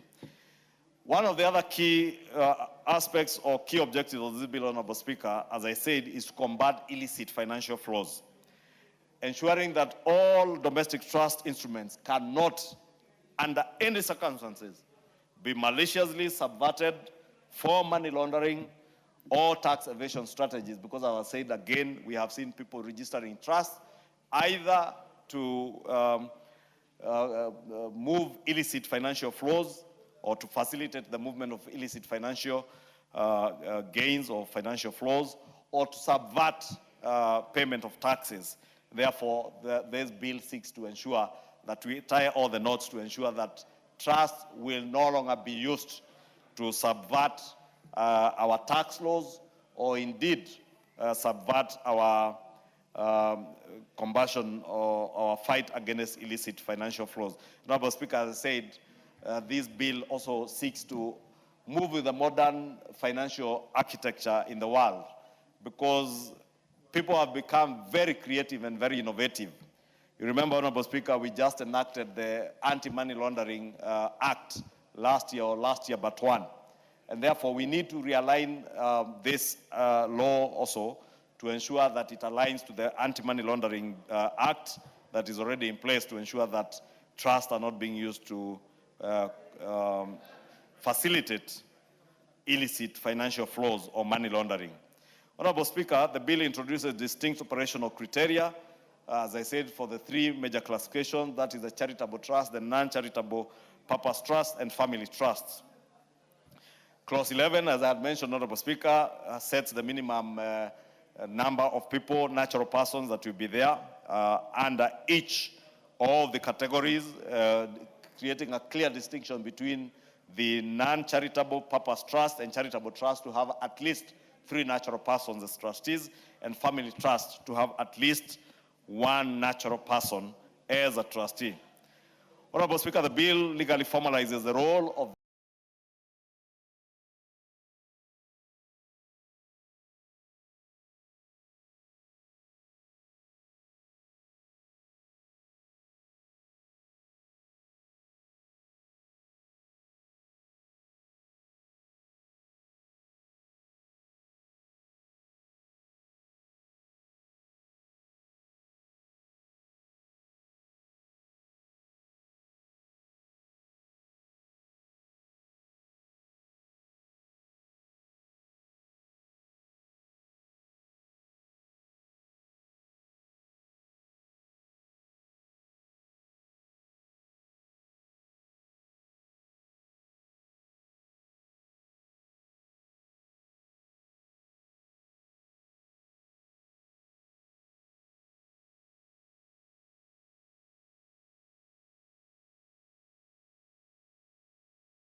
Speaker, if you go further to sections 46 and 49 of the bill, it establishes very serious deterrents, introducing a fine of up to 20 million shillings for corporate bodies that illegally dispose of trust property and up to 3 million shillings for failure to disclose required trust info. Honorable Speaker, I had a petition that I saw some Kenyans who are former employees of ART. ART was the African Retail Traders, or African Retail Traders Company. That was a buy now, pay later, a hire purchase company. And thousands of their staff had the company as a corporate trustee in their pension fund. And I think one or two other trustees who were managing their pension fund. But the owners of this company, when the company went under, eventually, as trustees, went and liquidated all the assets of the pension fund to the detriment of the beneficiaries who had saved for many years. And those who had retired and worked for that company, some for 35, some for 40 years, were left destitute. And of course, because these people have money, they have now played the courts and used the justice system to swindle from those very poor workers of the former ART. And these are matters that are before our courts of law. Honorable Speaker, I see the minority whip because she was being distracted by the member for Embakasi North. She's asking which bill this is. We are on order number 12, I think, or order number 10 on the trust administration bill. And I was speaking about and many of these people live in Embakasi East, people who worked in shops that were owned by ART. Some worked for 30 years, some for 40 years. And when this Asian businessman who owned this company wound it up, they then took away all the pension savings that these people had. And I'm saying they have used the courts to play the justice system and swindle these very destitute Kenyans who had sacrificed all their productive life working in shops. And you remember those ART shops because that is where you used to buy Sanyo radios. Many years before Babu Owino was born. And double-decker beds. Babu Owino may not relate to some of these things like Sanyo, Sanyo record players, Sanyo radios, and the home theaters when they came into being. Those staff members used to stand in those shops for long hours trying to convince customers to buy on hire purchase and follow up payments religiously. But you can imagine now, because the trustees that were charged with the responsibility of presiding over their pension fund, including a corporate trustee that was the company itself that was wound up, went and swindled them. And that is because we had a very archaic law. Now with this law, we will never have another ART where rich business people are swindling young, hardworking Kenyans as they age after serving in their companies for many years. Therefore, Honorable Speaker, I want to say this is a very progressive bill, and it is working to the best interest of many people, including families, as I've said, Honorable Speaker, including many prominent Kenyan families that we know. Some former cabinet secretaries, I don't want to name names, but you know them. People who are very wealthy, but when they left their property under the care of trustees, trustees used their positions as trustees to swindle from families whose parents had worked very hard, Honorable Speaker. And therefore, this law is very progressive. And again, as I said, Honorable Speaker, is also aligning to other laws like the anti-money laundering laws and some of the tax laws that we have passed to ensure that we do not use trusts either to swindle the public by stealing their taxes or to swindle members of the public, whether you are a governor or an aspiring governor, like the member for Embakasi East, who is an aspiring governor, that should you become a governor, you will never use a trust to hide the money that you have acquired illegally in this country to go and buy property in London and elsewhere. We must bring that to an end, Honorable Speaker. Honorable Speaker, I know the member for Embakasi East, being a good lawyer, who recently joined the bar, and I have seen him very active in the court, must now use his expertise to draw up trust deeds that will serve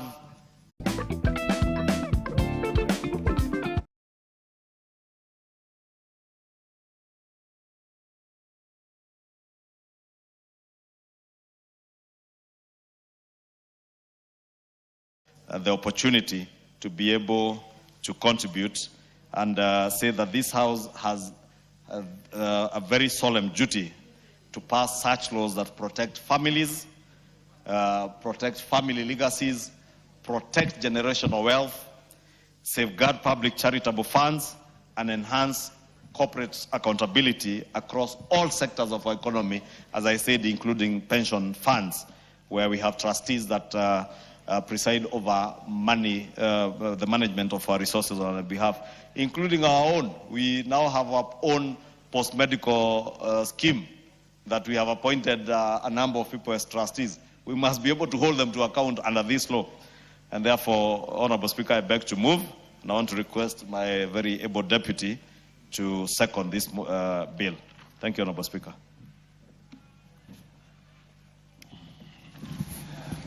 Thank you very much, Honorable Speaker. Honorable Speaker, I second this bill as moved by the leader of majority. And I'd like to say at the onset, Honorable Speaker, that indeed this is a very, very progressive bill. Indeed, this is a very progressive bill. Honorable Speaker, this is a critical piece of legislation which seeks to consolidate and thoroughly reform. I want to look at the word thoroughly reform. If you look at this bill, it has gone a complete metamorphosis, almost new, but of course it's an amendment bill, Honorable Speaker. Honorable Speaker, it is thoroughly reformed because the outdated legal architecture relating to the registration, incorporation, management, and regulation of trusts and trustees in Kenya has completely taken a different shape, a different form, a different architecture in this new systems, wealth management needs, and corporate governance realities, Honorable Speaker. Honorable Speaker, as the leader has said, we have a new architecture in financial management. We have a new PFM Act. We have many acts, tax laws, Honorable Speaker, that need also to be realigned. And this is a realignment of the new laws, Honorable Speaker, as we move this bill. Honorable Speaker, the primary objective of this bill, as I second, is to provide for the creation and recognition of different forms of trusts, including charitable trusts, non-charitable purpose trusts, and family trusts. Honorable Speaker, you know and aware at the coast of Kenya, we have what we call the Waqf. The Waqf, their trust, their form of trust. Of course, we have the Waqf law, Honorable Speaker, but also they fall under trust. And we have seen several times, Honorable Speaker, where the Waqfs have been misused and resources from the Waqfs have been misused, Honorable Speaker. This new law puts order in that sector.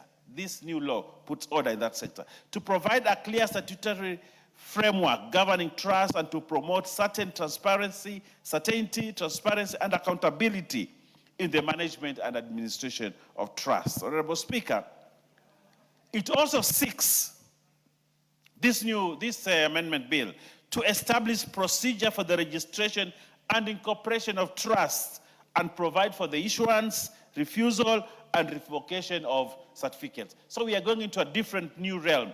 Again, the bill seeks to establish clear qualifications, appointment, removal, and resignation procedures for trustees, Honorable Speaker. Honorable Speaker, before, you know, the qualifications for someone to become a member of the Board of Trustees was just not there. But now we have qualifications. Now we have removal procedures. Now we have resignation procedures. And now we also have appointment procedures in the new bill. Madam Speaker, the bill seeks to strengthen transparency, for registrars of beneficial owners and proper counting and record keeping by trust. Honorable Speaker, you know the initial law that was there, trust was based on trust.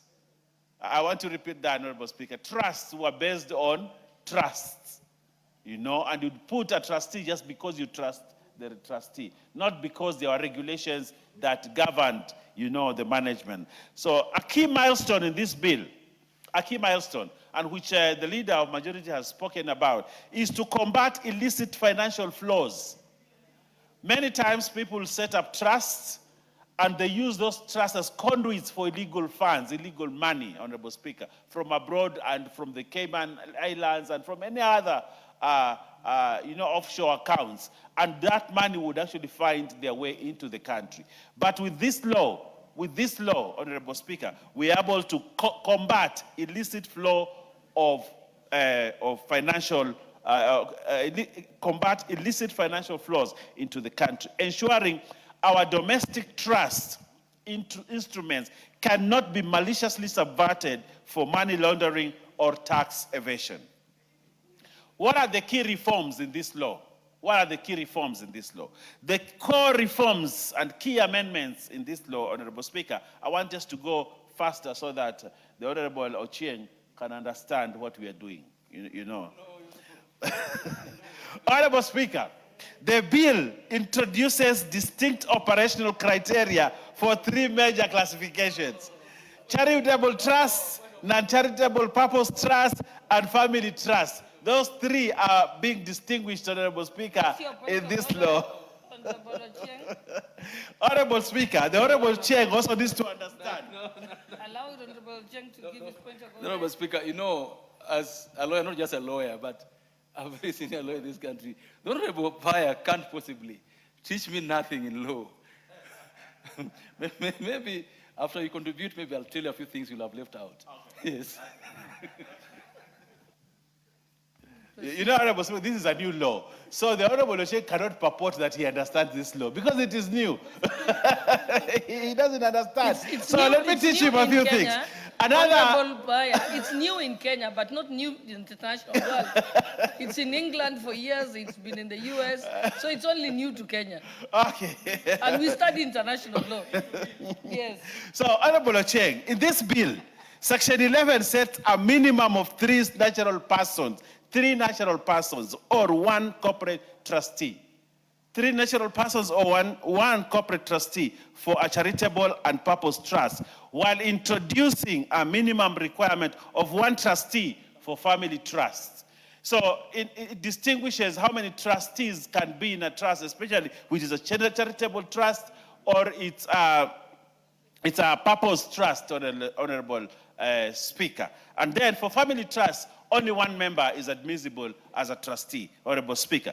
Again, Section 11.3 enforces strict national oversight by requiring that at least one trustee must be a Kenyan citizen or local resident. So, Honorable Speaker, what it does is that we cannot just have people come into this country who are not nationals in this country set up a trust.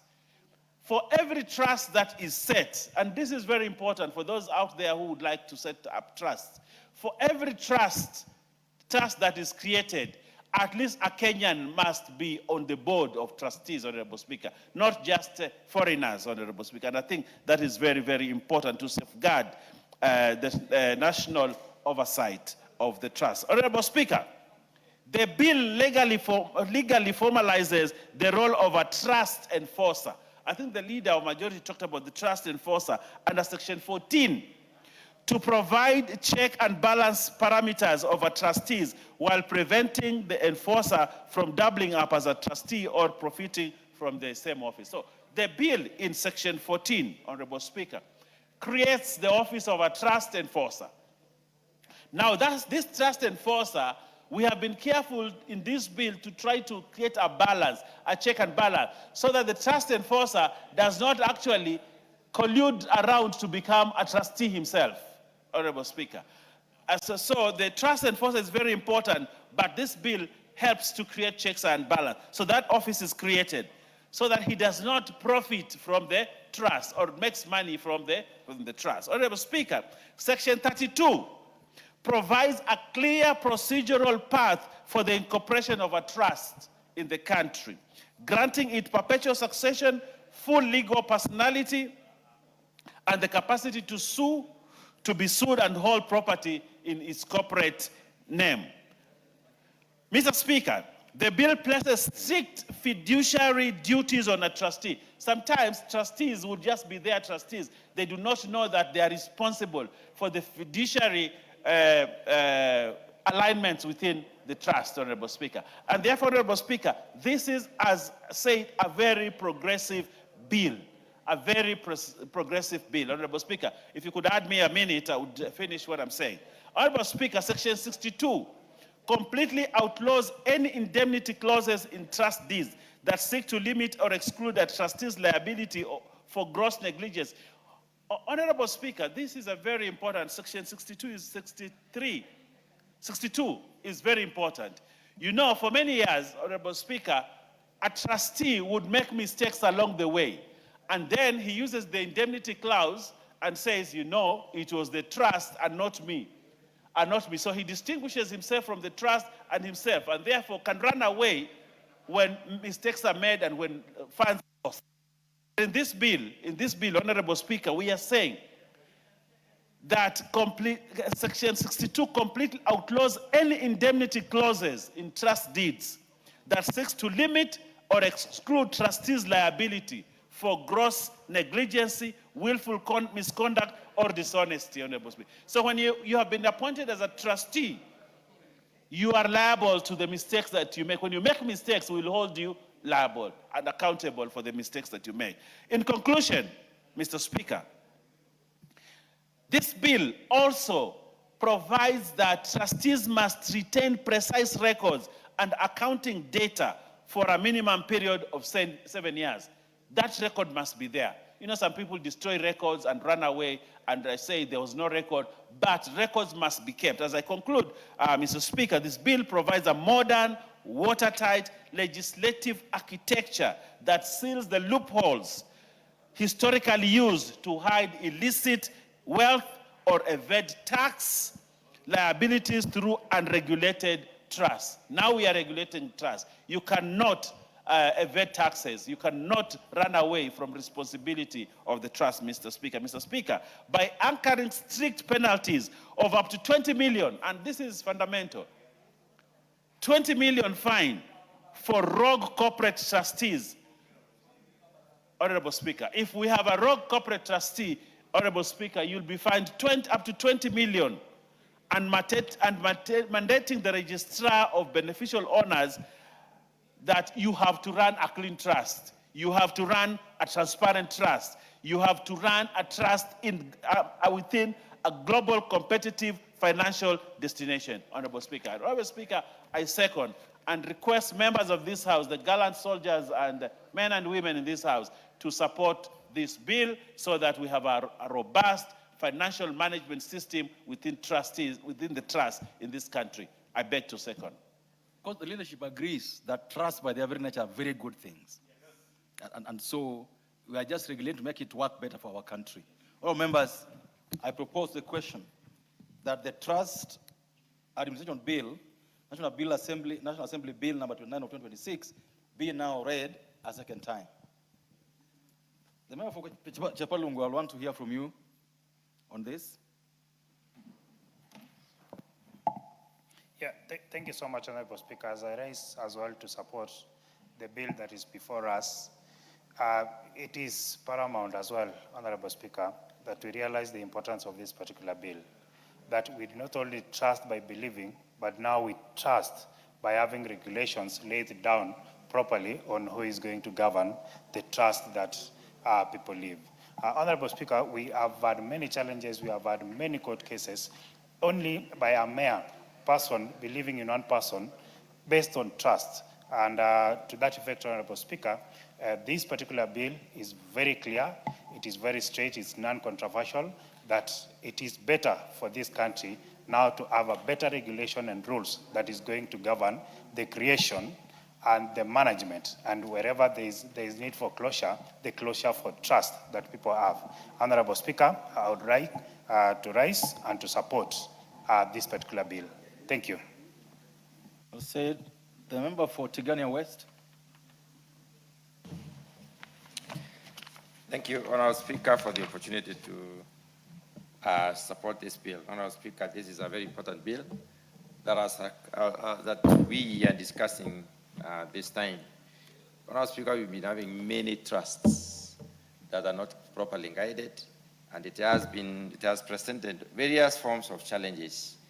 And this bill comes in, or rather tries to propose a law that is going to clear up some of those challenges and ensure that we are able to deal with the issues as it were.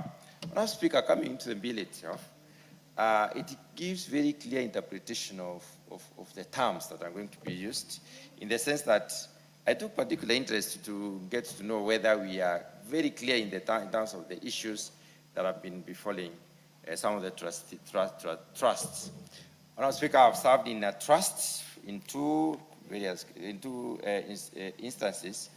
One, a trust that has put together a university, and another one, an Eastern African Agricultural Development Trust, where I am still a member of the trustee. I'm still as trustee. And it has, when we came to trying to register a trust in Kenya, it became very difficult because there was no law. So we had to invoke the NGO law to try and register this trust. And therefore, this law comes in to help in resolving quite a number of problems. Honorable Speaker, in the specifications, the trust law, or the proposed law, basically tries to specify the different types of trusts that are likely. Charitable trust for purposes of development, for purposes of organizing, organizing funds that are for charity, trusts that are built as a result of non-charitable purposes, and those that are family-based, and others which have been specified in this particular bill, which therefore tries to clearly distinguish the types of trust that you can deal with. And I would like to say that I find the bill fairly comprehensive in terms of those specifications. Honorable Speaker, when it comes to requirements and the contents of the trustee of the trust deed that is supposed to be signed between by the membership, or rather by the owners of the trust, I find the bill fairly informative, especially in view of clauses 22 to 27, where the bill clearly deals with the registration of the trust and spells out the requirements for registration, the contents of the trust themselves, and also the effect of registration. Honorable Speaker, this bill has come in to try and clear the issues that have been there. People have been developing trust deeds without clear guidance, without clear anchoring on a clear framework, and that has presented challenges in the past. When you look at Part 4 of this particular bill, Honorable Speaker, the bill contains provisions relating to the property of a trust. And this is where the bone of contention always is when it comes to management of the property, and especially when probably this is managed by a third party or for and on behalf of other people who are not particularly interest parties, do not have interest in the trust itself. And this provision is clear and is important in trying to safeguard the trust itself for and on behalf of the owners.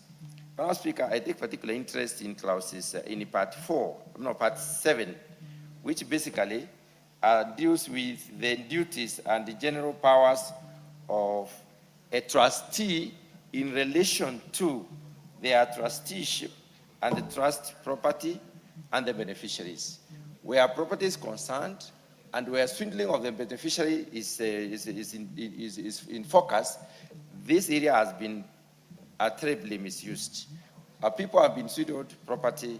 People have lost a lot of resources as a result of having trustees that are not very honest and that are not properly grounded by the provisions of a law that would clearly spell out the penalties if they basically do not do their business as it's supposed to be. We have had collusion in the past in cases where members of a trustee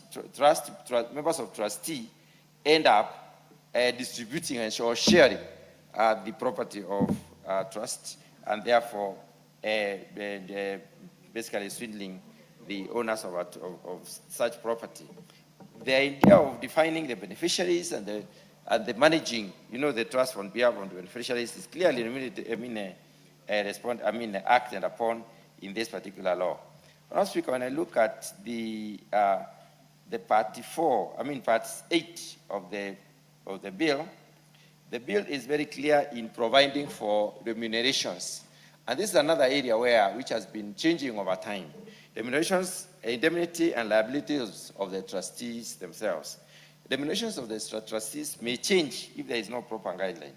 And the law therefore clearly specifies how this remuneration is going to be conducted, what kind of, how indemnity is going to be handled, and how liabilities are also going to be dealt with in terms of this particular bill. Madam Speaker, looking at the entire bill and generally looking at what has been happening in the past, I believe this bill comes in to resolve the many problems that have been there, to build trust to the people and to institutions that may want to incorporate a trust, and therefore to also define clearly how trustees are going to manage these institutions so that we can have progressive investment in trustees as an option. And with that, those very few remarks, Honourable Speaker, I do support. Thank you. Member for Buri.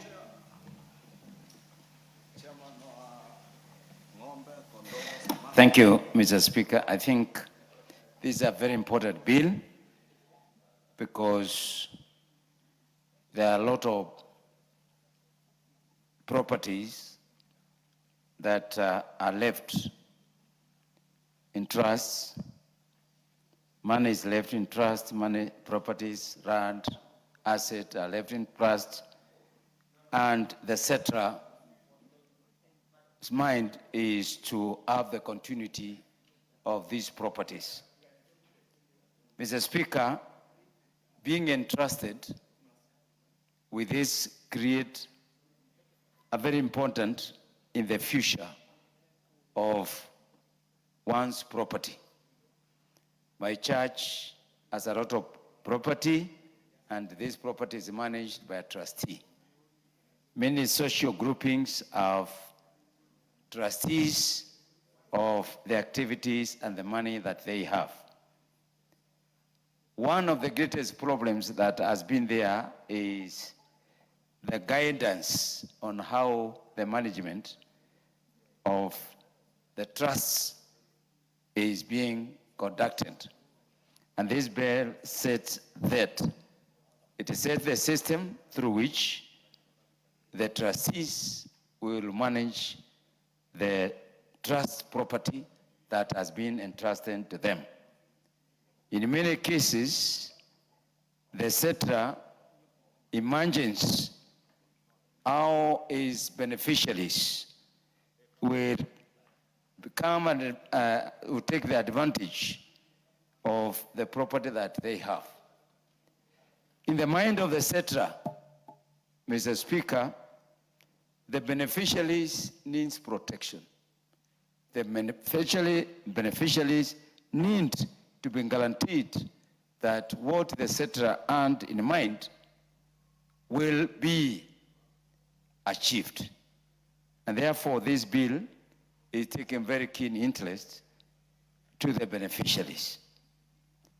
Mr. Speaker, some properties are just left without the correct legal entities, and therefore, this bill sets the criteria under which these people will be able to legalize the documentation of the properties that the cetera left behind. So in a nutshell, Mr. Speaker, this bill is very important. It sets the strong foundation on a new way of looking at the trusts and the way, and I think this is what is very important. This government of Kenya has been entrusted by international donors on the money that comes. That's the broad and general and broad perspective. So I think this bill is going to create confidence in the way the trust property will be managed in the future when the cetera is unable to manage or when the cetera has since vacating this earth. I thank you, Mr. Speaker. Thank you. Member for Nambale.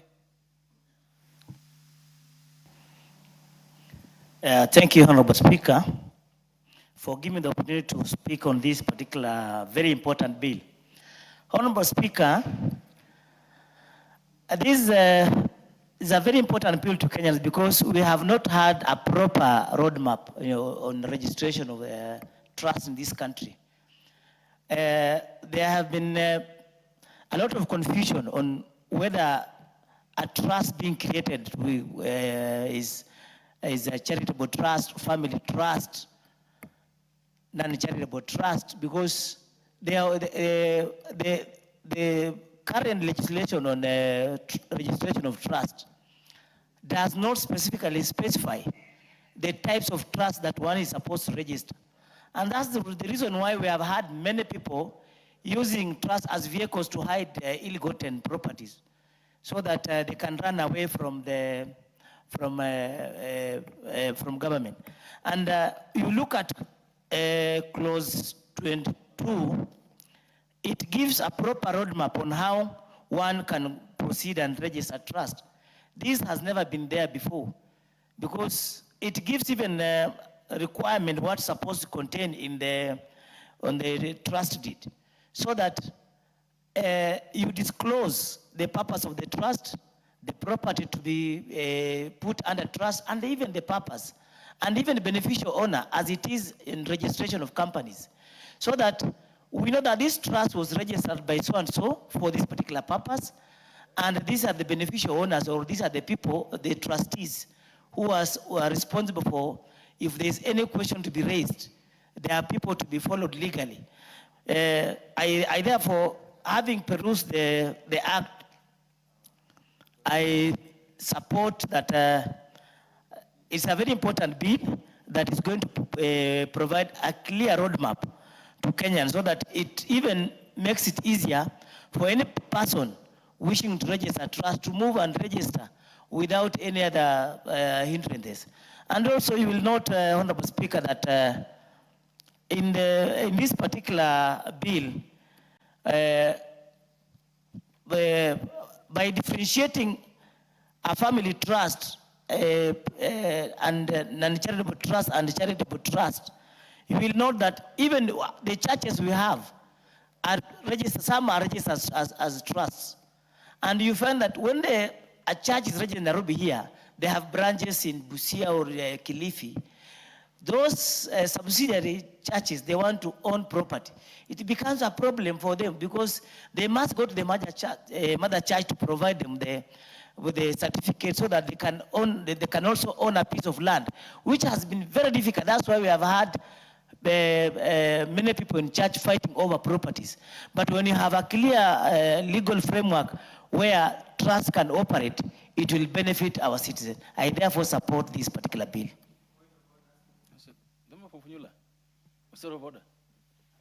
Honorable Speaker, I stand on standing order number 96 and move that the debate be now adjourned in view of the seriousness of the matter and the need to further give canvas on this matter. I therefore seek that the debate be now adjourned, standing under standing order 96. Honorable members, the member Funyola has stood on his seat, starting order number 96, that because of the importance of this matter, that instead of asking the member to reply now, we adjourn debate. Is that the mood of the House? Yes. I therefore put the question that the debate on the Trust Administration Bill, National Bill number 29 of 2026, be now adjourned. As many of that opinion say aye. As many of that opinion say nay. Ayes have it. The debate on the bill is therefore accordingly adjourned to the next time it's laid in the other paper. Order number 11, the Power of Mercy Bill, National Assembly Bill number 56 of 2025, second reading, resumption of debate, adjourned.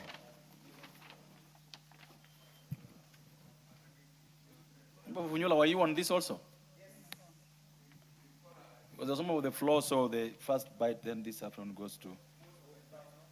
There was no one on the floor, and therefore this chance goes to Funyula to proceed with the debate.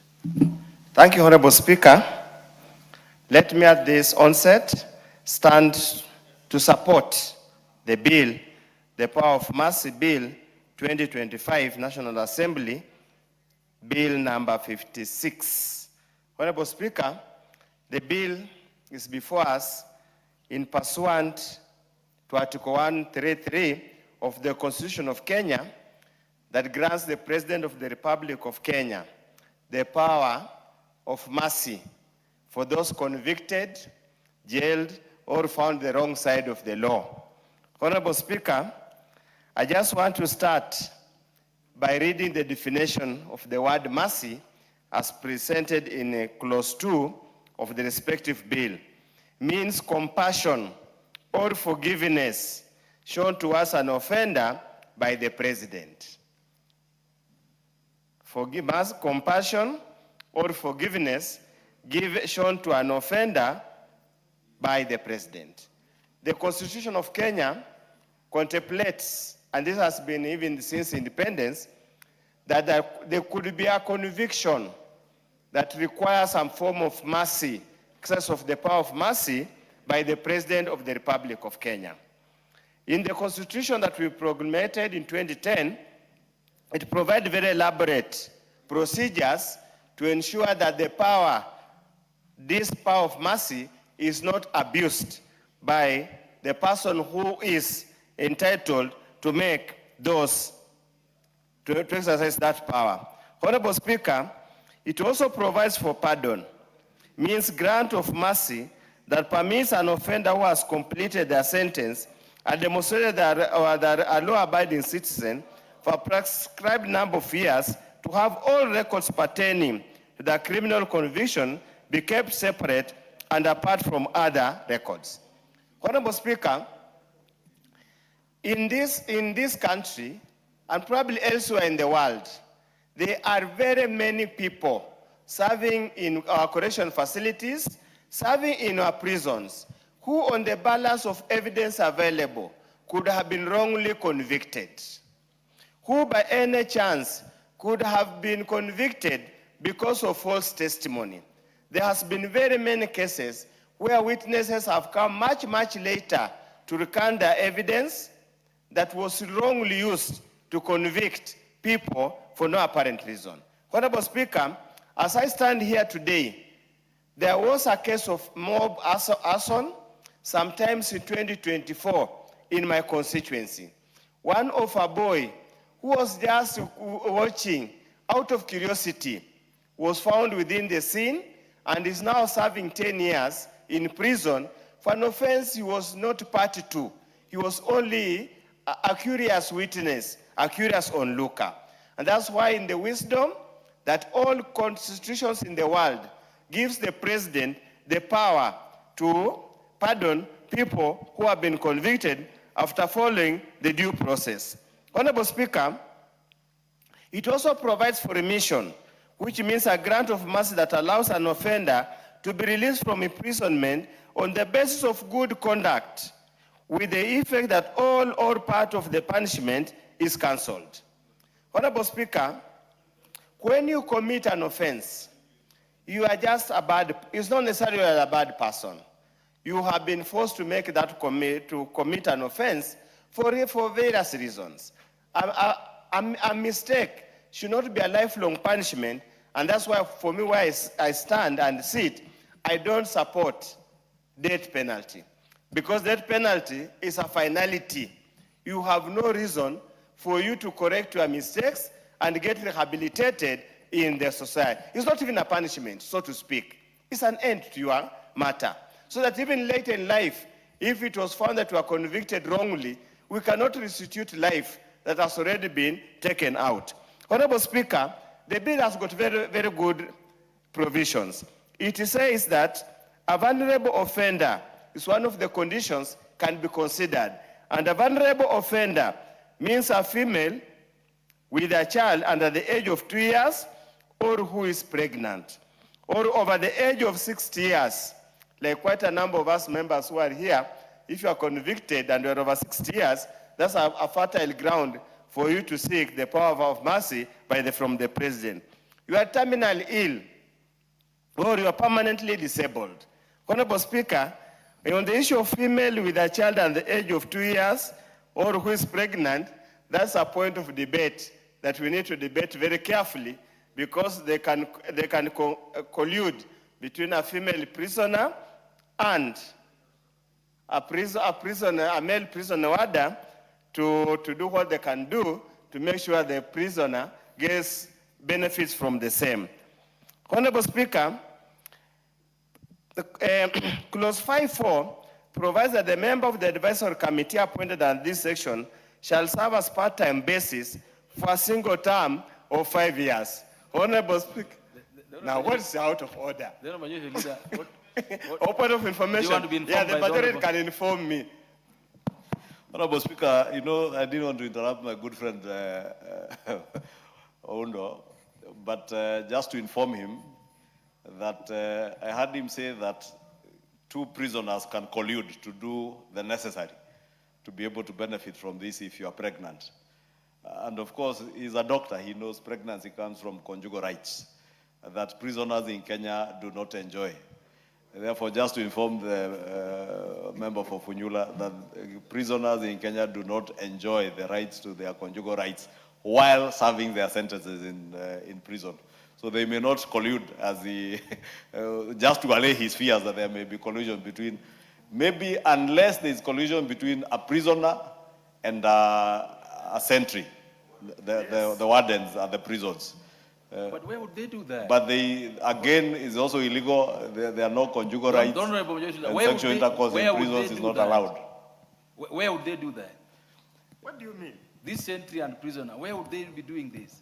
Honorable Speaker, you know, I have seen instances where in Kakamega Forest, the park in Kakamega Forest, they used benches. So don't asking where they would do it, Honorable Speaker. I'm just stretching my imagination. But the point is, I wanted to inform Oundo that it is illegal. Prisoners in Kenya do not have conjugal rights, unlike in some countries in the West where people enjoy conjugal rights while in prison. Here you do not enjoy, and therefore you must avoid going to prison. Thank you, Honorable Speaker. Sir George, you also want to inform the Honorable Oundo, or? Fine, I'll get. Just to inform the House faster than Honorable Oundo, that in the famous Murua Teto case, remember the sentence was death for the 3 of them, and they were all from custody. But there was a lady in between them who actually raised her hand and said, sorry, I'm expectant, so I cannot be sentenced to death. And everybody in the country was asking, how did she become expectant? So it is not a conjunction the part of the leader majority. These things happen. They are not very common, but we are human beings. Honorable Oundo, be happy that we are not abolishing the death sentence in the NCAJ bills that I tabled reports this later, I think early this afternoon, on amendments to the Penal Code and the Criminal Procedure Code. What we are doing is to remove the mandatory death sentence, such that the judge has a discretion to sentence you to death or give you life imprisonment, depending on the circumstances under which you committed the offense. Because judges have been complaining, mandatory death sentence is not judicial. They do not have a discretion. They must thus have that discretion. Thank you. You are informed. Informed, but if you went to school, there was osmosis. And Sir George knows, it can also happen through osmosis, Honorable Speaker. In any case, I'm very well guided and informed. Honorable Speaker, Article Clause 12 of the bill has a very curious provision that we might have to read the report of JLAC to understand how to treat it. It provides that despite Section 1, Subsection 1, in the performance of its duty functions, the advisory committee shall not be bound by the strict rules of evidence. We will need to be very clear, because this evidence-based, the person who was convicted based on the presented evidence. If we do not follow the strict provisions of evidence, the rules of evidence, it means then we'll continue with the same systematic mistake and we might end up in the same problem. Honorable Speaker, probably might have to question the wisdom of a full-fledged secretariat, considering that this advisory committee will be domiciled in the office of the president. We might have to ask the necessity of a full-fledged secretariat, yet there's some work that can be done. And in addition, Honorable Speaker, we have the Power of Mercy Case Management Committee in each correctional facility. We might just have duplication of roles that are basically not necessary, Honorable Speaker. Of course, Honorable Speaker, I want to be very clear, and I'll need this further, because when you go to clause 28, the bill makes reference to positions in the public service that are not provided for in the Constitution. For example, they say, Honorable Speaker, in clause 28, that one of the bodies to be consulted is the Directorate of Criminal Investigation. Honorable Speaker, when you go to Article 239 of the Constitution of Kenya, the security organs is Kenya Defense Forces, National Intelligence Services, and National Police Services.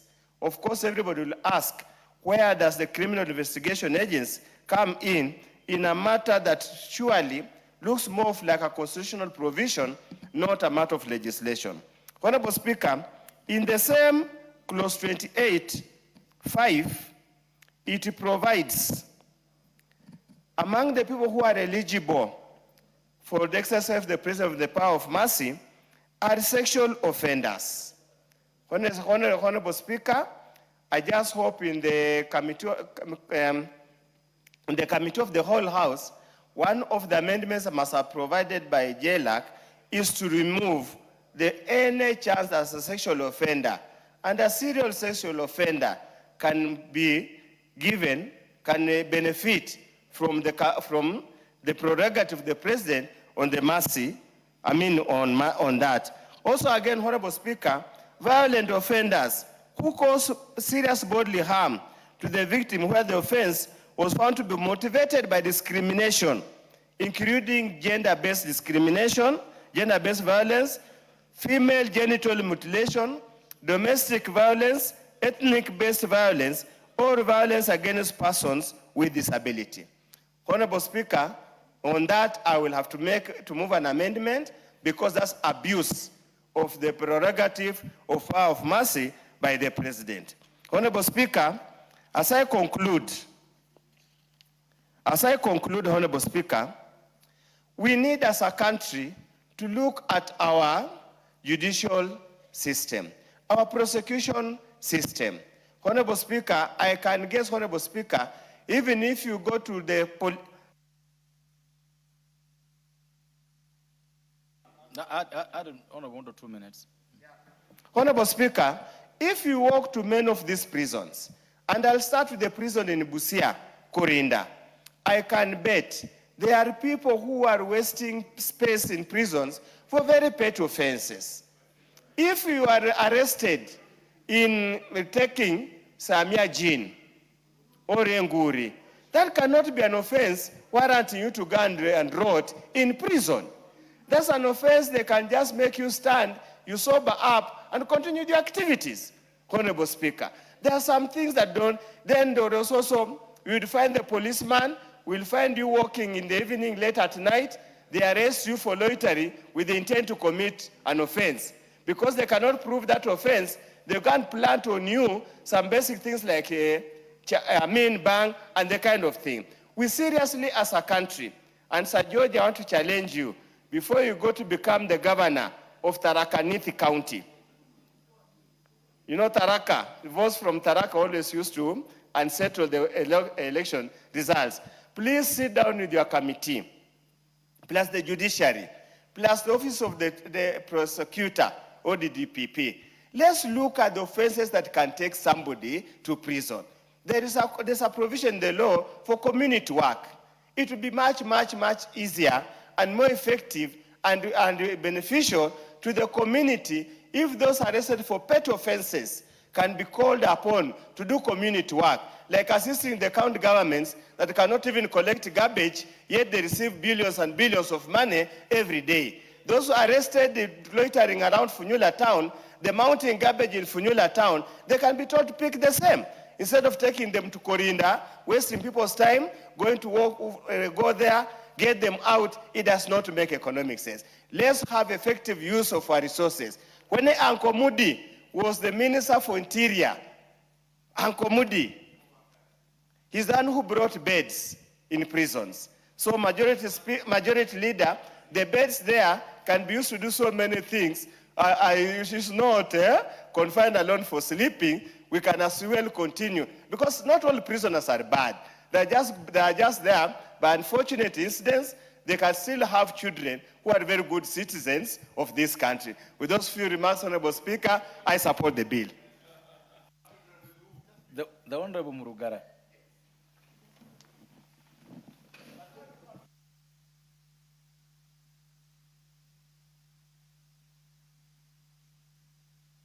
Murugara. The Honorable Murugara, it turns out that you already contributed on this bill. No, you did already, so. He's not on the floor anymore, and you know that you can only inform him if he's on his feet. I gave you already. The Honorable Order. The Honorable Murugara. After the Honorable Leader informing the Honorable Undo, I gave a chance to inform him, didn't I? And said, yes, so let's leave it at that.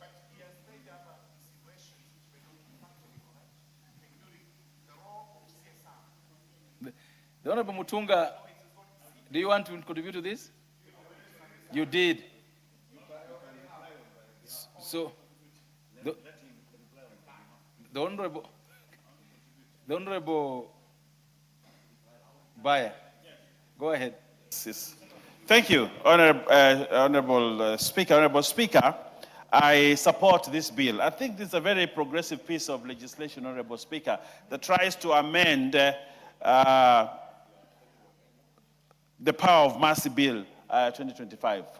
Honorable Speaker, I think it is very important that we give effect to articles of our Constitution. And this is one such bill, that Article 133 of the Constitution provides for the appointment, tenure of office of the members of the Advisory Committee on Power of Mercy and the powers and functions of the Advisory Committee on the Power of Mercy for connected purpose. I think this is a very progressive piece of legislation.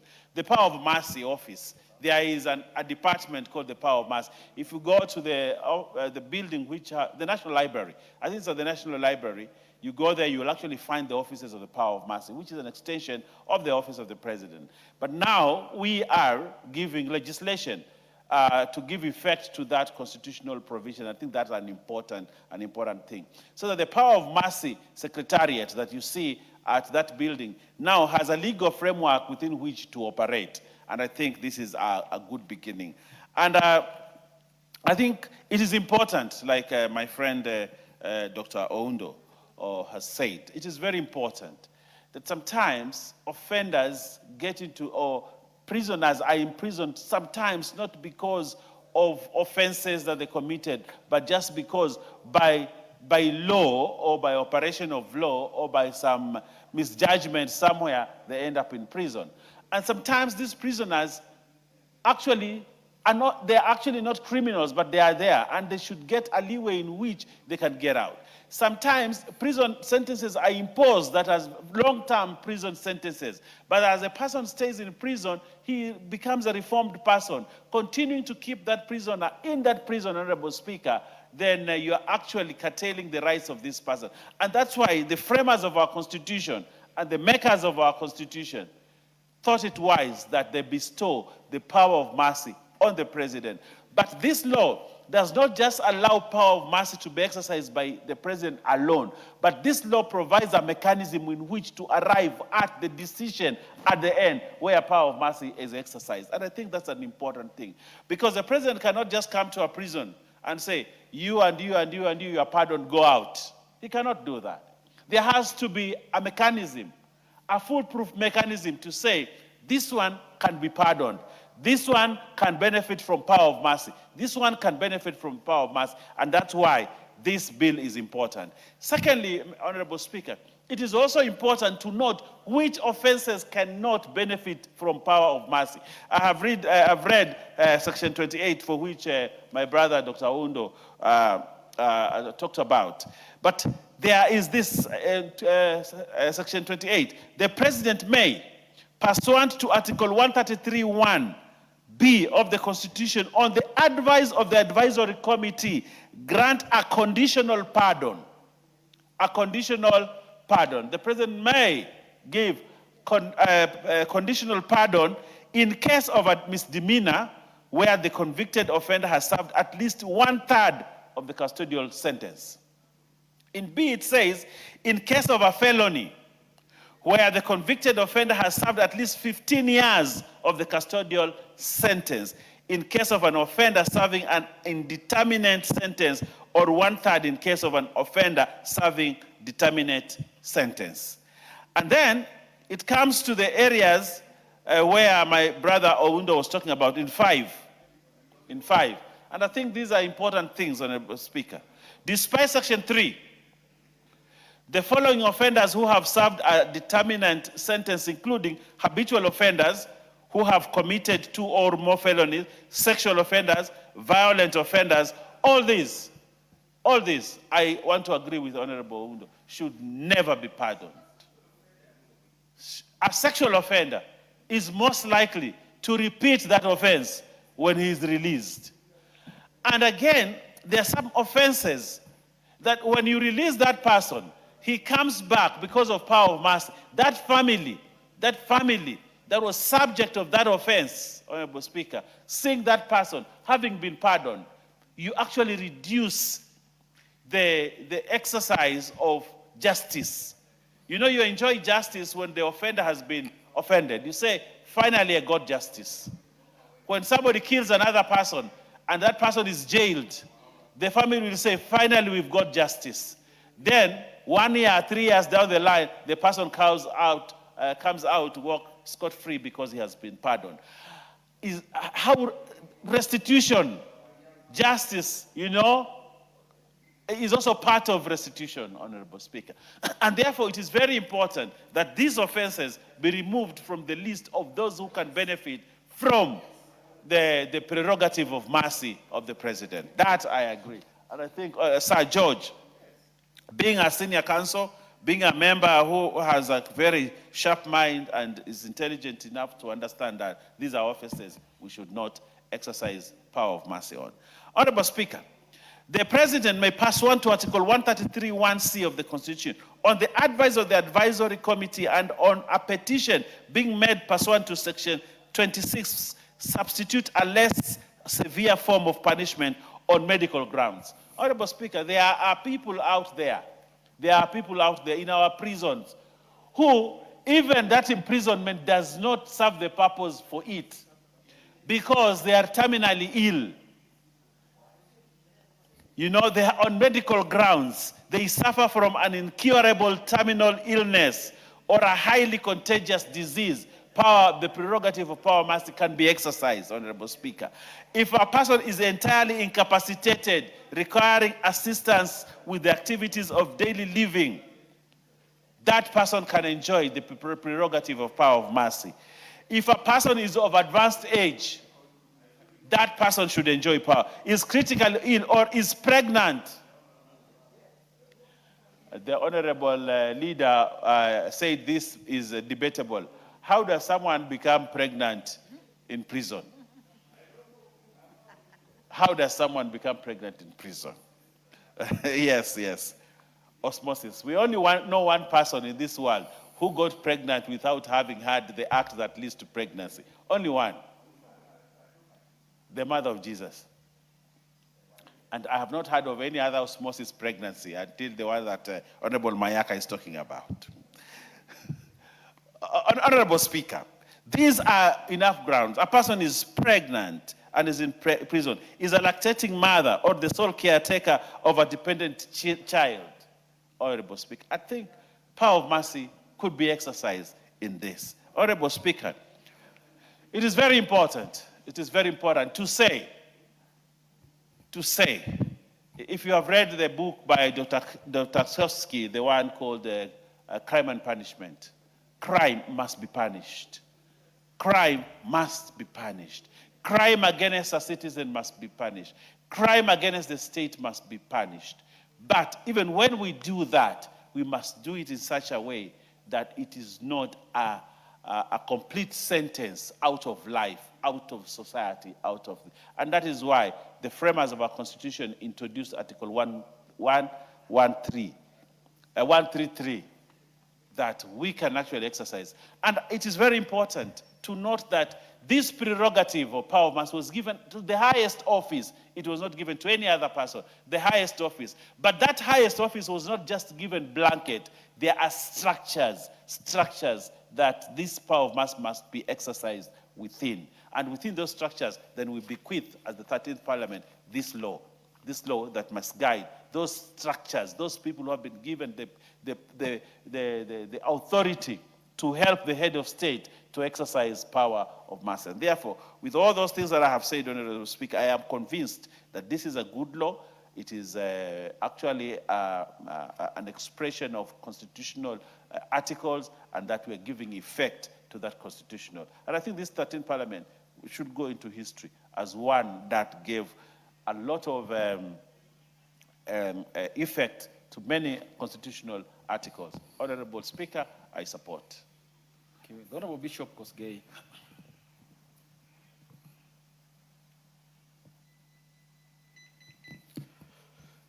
Thank you, Mr. Speaker. On the onset, I want to support this bill on three outstanding explanations that is coming out.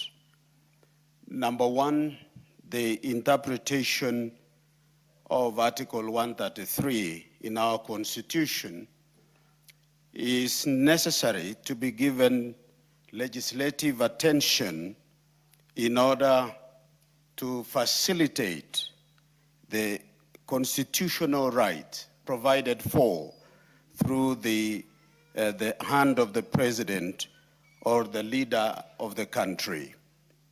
Mr. Speaker, it has been said there are people in jail today who are supposed to be outside, and there are those roaming around who are supposed to be in.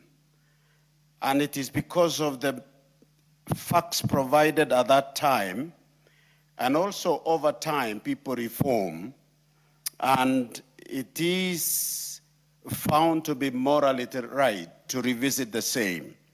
This particular article gave room for such an opportunity to give such people a second time.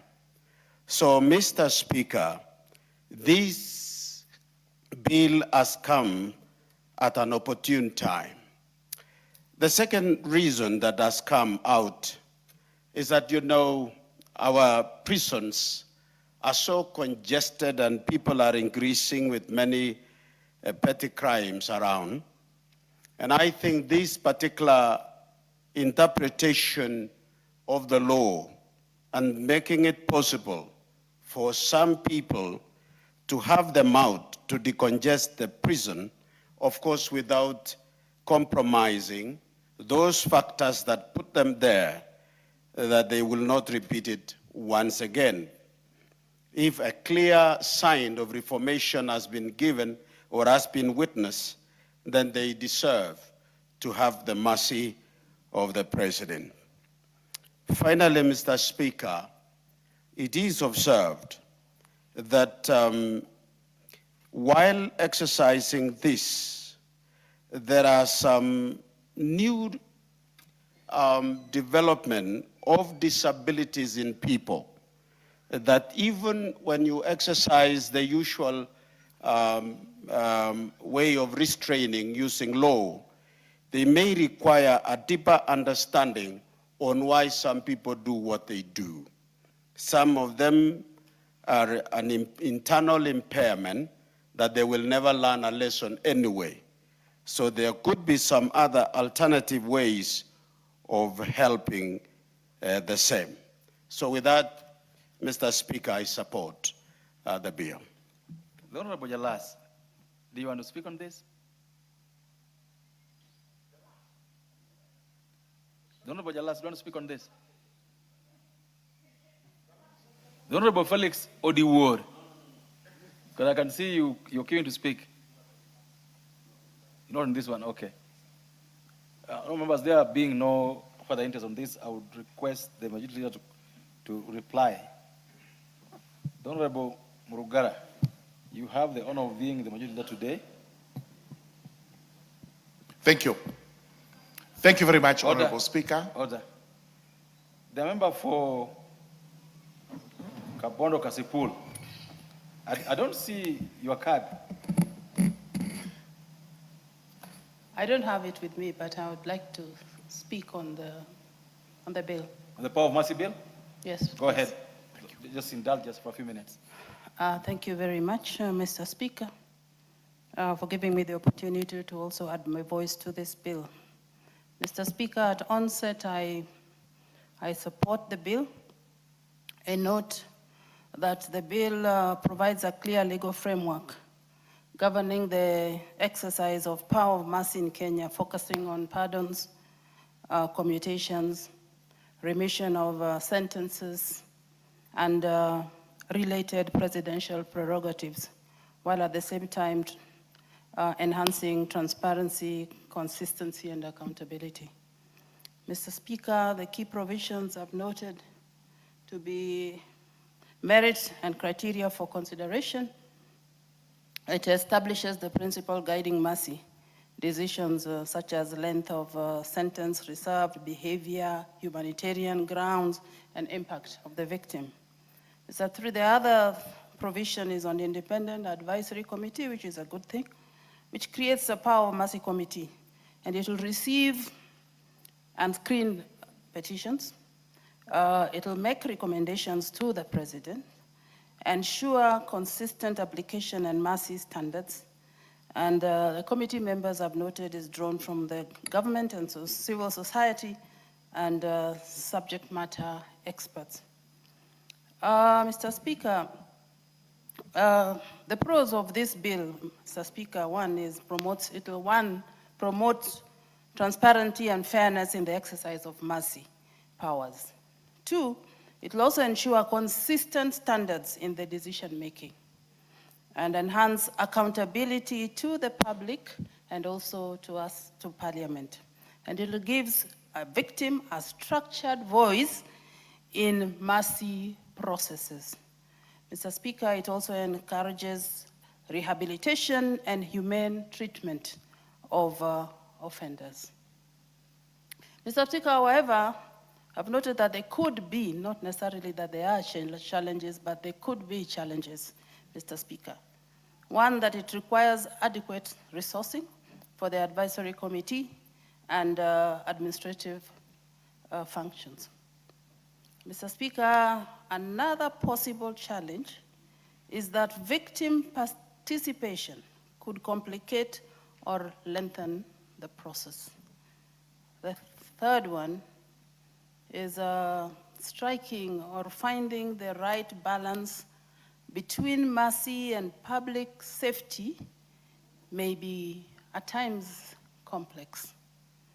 And finally, implementation depends on political will and procedural discipline. And we've seen this in several other issues, similar issues. Mr. Speaker, with those, I know that you are concluding on this debate. I wish to state again that I support. Thank you.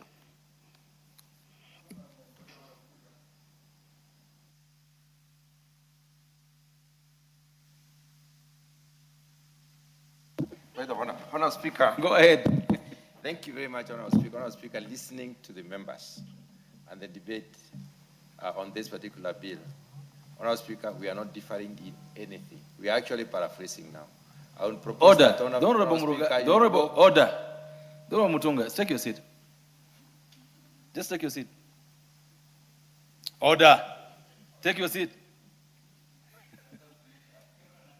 Then, Murugara, could you proceed to reply? Thank you. Thank you very much, Honorable Speaker. Honorable Speaker, I wish to thank each and every member who has made a contribution to this. This is a very important piece of legislation. And it has a long checkered history, right from the road in England all the way up to where we are today, exercising first and foremost, it was called the presidential prerogative. Now it is the power of mercy, defined in different ways. It's important to emphasize that our prisons really are not punitive anymore. In fact, we are calling them correctional facilities. You go in there not to be punished for the offense you've committed and convicted of, but to be corrected so that you come out a reformed person. So, when you exercise this power of mercy, it is going to extend to all offenses, but with certain conditions, including murderers now. And it may not be fair to call them murderers, though once they are convicted of murder, they become murderers. Once you are convicted of murder and you are sentenced to a prison term, say 10 years, for reasons we are setting out in the bill, you'll be actually eligible to apply for remission or for the power of mercy to be in your favor. We have also talked about sexual offenses. And here we have to make it very clear, not all sexual offenses are as callous as some of which we have in mind. I know the debaters are worried about rapists who may apply to be released on power of mercy, or those who've committed defilement. However, sexual offenses are quite extensive, especially to ladies, men and ladies, including what is called indecent assault. We have some other offenses which are not clear to all of us, like indecent exposure. All these are sexual offenses. Some of them are lesser, and therefore you'll be entitled to apply. Others are grave, and therefore we have put a 5-year cap that you can only do it after you have served 5 years or more of your term in prison. So all this is going to come out when we move to the Committee of the Whole House, where we will be making proposals for amendments, and those proposals are a raft. If you have keen interest in this, look at the report by Justice and Legal Affairs Committee, and also attend the third reading of the bill, when actually you now understand what law we shall be putting in place. With those remarks, I beg to reply.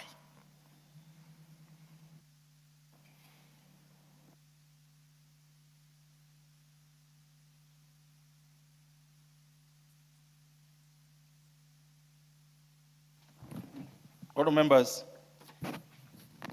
after that, look and reply, therefore put the question that the Power of Mercy Bill, House Assembly Bill number 56 of 2025, be now read a second time.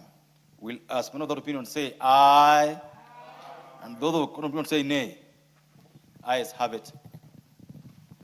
Next order. A bill for an act of parliament to make further provisions with respect to the power of mercy pursuant to Article 133 of the Constitution to provide for the appointment, tenure, powers, and functions of Power of Mercy Advisory Committee and for connected purposes. Order number 12, motion, consideration of sessional paper number 4 of 2026 on the National Petroleum Policy, resumption of debate. Member for Nambale, on behalf of the Chairperson, Department Committee on Energy, you're on your foot, I think moving this motion for debate? Yes, Honorable Speaker. Please go ahead.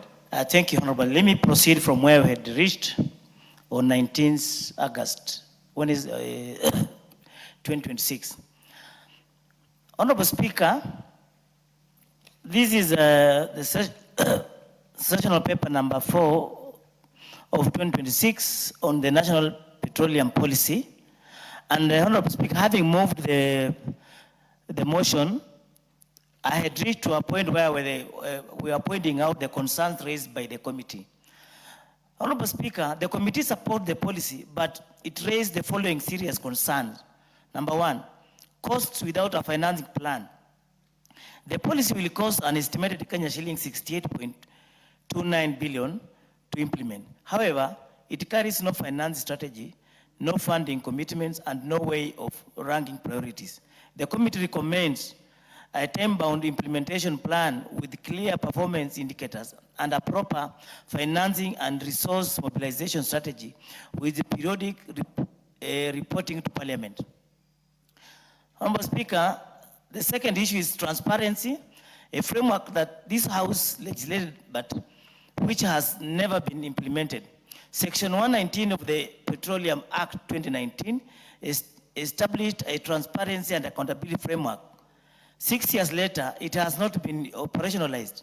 The policy is also silent on Kenya joining the extractive industries transparency initiative and makes no provision for public disclosure of petroleum contracts, revenues, or beneficial ownership.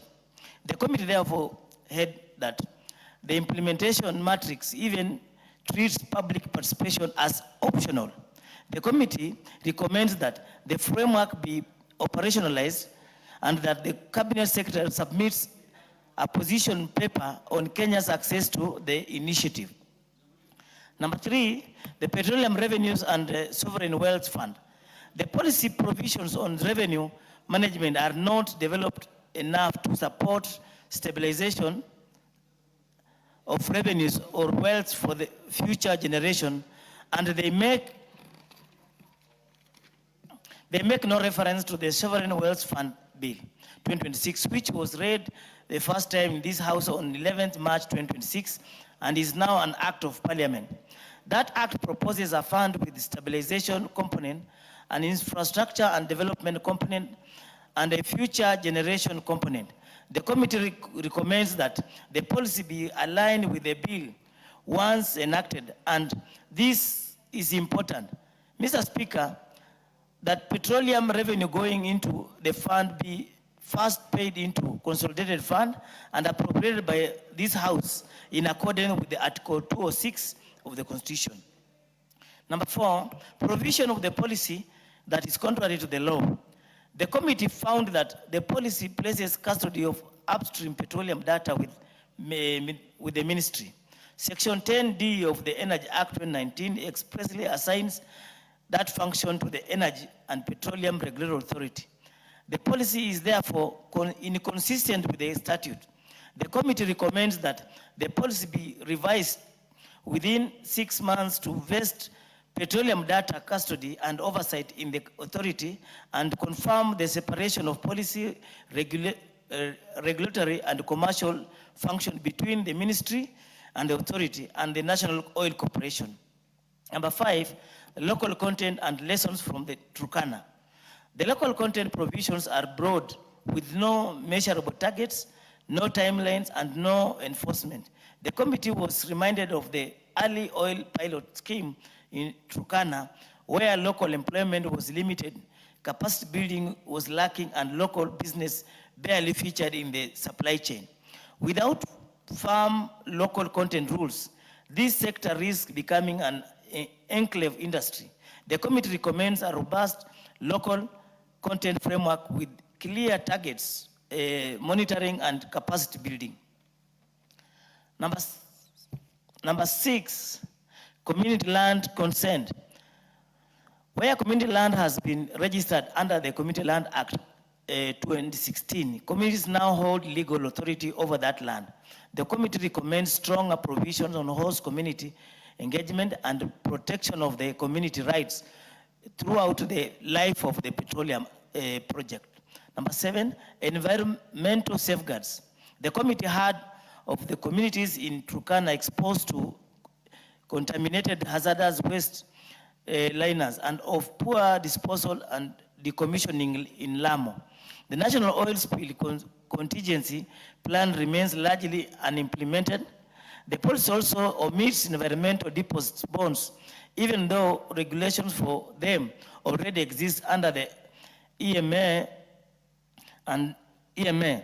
NEMA is missing from the decommissioning process in the implementation matrix. The committee recommends binding safeguards on hazardous waste, oil spills, preparedness, decommissioning, and restoration, and that NEMA be expressly designated the principal environmental regulator at every stage of the petroleum operation.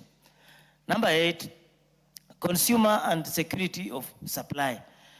Honorable Speaker, because we import almost all our fuel, global price shocks are felt directly by the mwananchi. The policy does not provide for transparent pricing, consumer presentation in tariff reviews, or protection against market manipulation.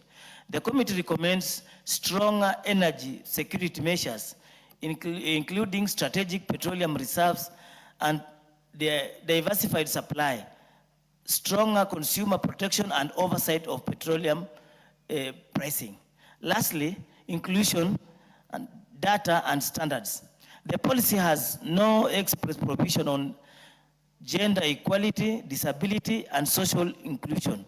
It also lacks a petroleum data governance framework, cybersecurity standards, and adequate emphasis on engineering standards and professional certification. The committee recommends that this be mainstreamed and that a national petroleum data repository with data over sovereignty protections be developed.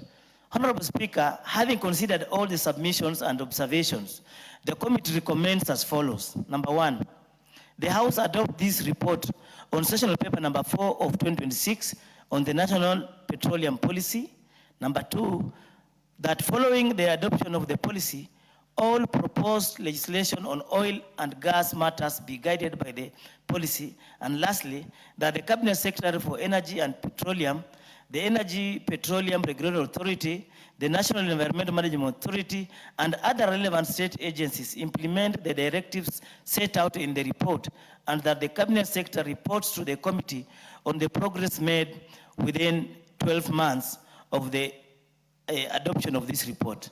Honorable Speaker, having moved the report, I beg, having laid the report, I beg to move and request the House to adopt the report. I now also invite the Honorable Member Victor Koech, the Honorable Member for Chepalungu, to second. The member for Chepalungu, the Honorable Victor Koech. Yeah, thank you so much, Honorable Speaker. As I rise, I would like to proceed to second, and as I do so, Honorable Speaker, allow me then to make a few observations that have been left out by the mover of the motion. Chair, with any other session of papers that this House considers, the Speaker of this House then had put to the committee, and we did a proper public participation that was both quantitative and qualitative. And having analyzed all the observation and all the submissions that were made by the witnesses that appeared before us, we made clear observations, and the recommendation as has been read out and has been laid out by the mover of this particular motion. And in particular, Honorable Speaker, without repeating myself, I would like to put to this House, and as I associate myself fully with what has been said, without necessarily repeating myself, allow me, the Honorable Speaker, instead to draw the attention of the House to a further matter that the committee considered. This, Honorable Speaker, it cuts across. Order.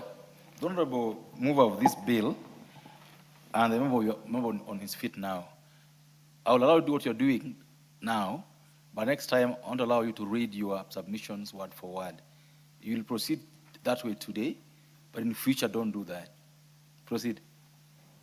Thank you. Well guided, Honorable Speaker. Like I was saying, without repeating myself, I would like to put across to the floor of the House on the observation that we made, and anything else that have been said out by the mover of the motion, and that's cut across everything else, that includes the completeness of the institution charged with the implementation of this policy. Honorable Speaker, it is a awakening call to this particular house that recently this house passed an FDP, that is the Field Development Plan. And equally, Honorable Speaker, it touched on the production sharing contracts for Block 6 and Block 7, that is T6 and T7 in Lokichar, Honorable Speaker. This is an undertaking that the committee also went through all the considerations, and in eventuality, Honorable Speaker, we'll have the first tanker moving the production of oil from Lokichar all the way to the coastal region, Honorable Speaker. And some of the observations that we've made, some of the recommendations that we made into the policy, Honorable Speaker, are going to address the gaps that were there through the legislation. That is why the committee has made recommendations that the minister then, the cabinet minister for energy, together with all other regulatory authorities, then moves in with speed, and within 6 months, Honorable Speaker, proposes a new policy then that integrates everything else that have been left out. With those very few remarks, without repeating myself, Honorable Speaker, allow me then to second. I beg to second. Thank you. And well said. Oh, members, the motion having been moved ably and seconded ably, I now propose the motion that this House adopts the report of the Departmental Committee on Energy on its consideration of the National Paper number 4 of 2026 on the National Petroleum Policy, laid on the table of the House on Thursday, the 2nd of July 2026, and approves the National Paper number 4 2026 on the National Petroleum Policy. Honorable Mawadi, you want to contribute to this?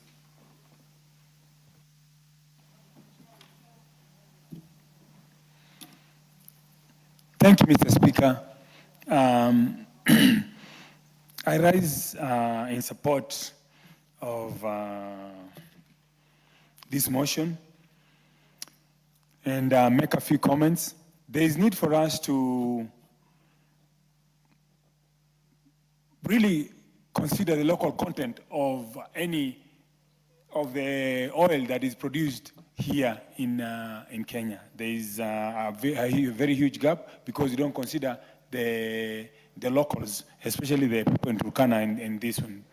There is need for the local content in terms of the trucks that are ferrying this to also to be locally sourced, and the contractors be local Kenyan. Also, they need to strengthen a knock. Most countries have national oil companies that normally are the ones that have given the responsibility of looking to the reserves of any oil or petrol when we have shortages or incidents like the current one that we are going through. So they need really to strengthen NOC. The other thing that we abandoned that we should go back and ensure that we do is complete the LAPSET and the LAPSET pipeline all the way to Lokichar and Ethiopia and Southern Sudan. Thank you, Mr. Speaker. The Honorable Mutunga, you want to contribute to this?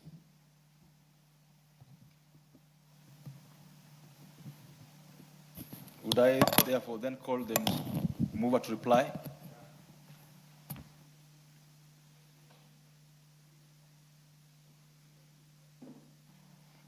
Thank you, Honorable Speaker. Honorable Speaker, I wish to thank the Honorable Member for Embakasi South and also a member of the Energy Committee to have made a contribution on this bill. Honorable Member, the House will note that this is the first standalone policy on petroleum this country has ever had since the year 2004, and I therefore urge the members to consider the key concern, the 9 key concerns that the committee raised while preparing for this particular policy, so that members can look at it further as we send it to the Cabinet Secretary to prepare and forward it back to the House. And I therefore wish to reply. Members, with that, I therefore now put the question that this House adopts the report of the Departmental Committee on Energy on its consideration of the National Paper number 4 of 2026 on the National Petroleum Policy, laid on the table of the House on Thursday, 2nd of July 2026, and approves the sessional paper number 4 of 2026 on the national protection policy. Will as per other opinion say aye? Those of the opinion say nay. Ayes have it.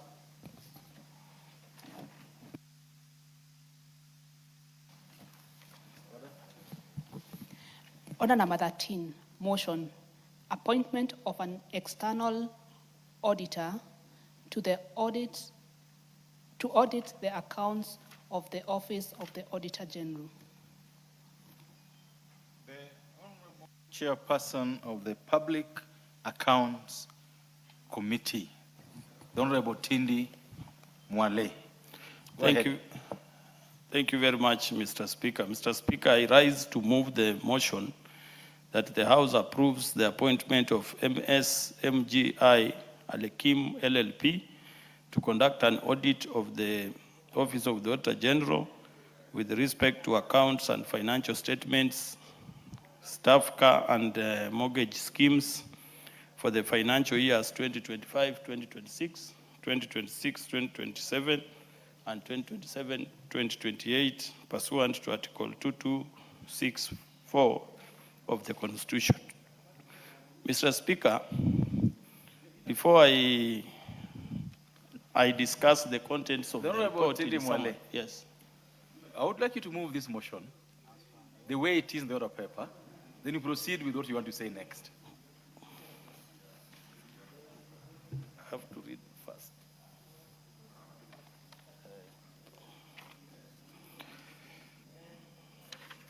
Sorry, Mr. Speaker, I was using the summary in the report. Yes, that's for my, I agree. It's for my,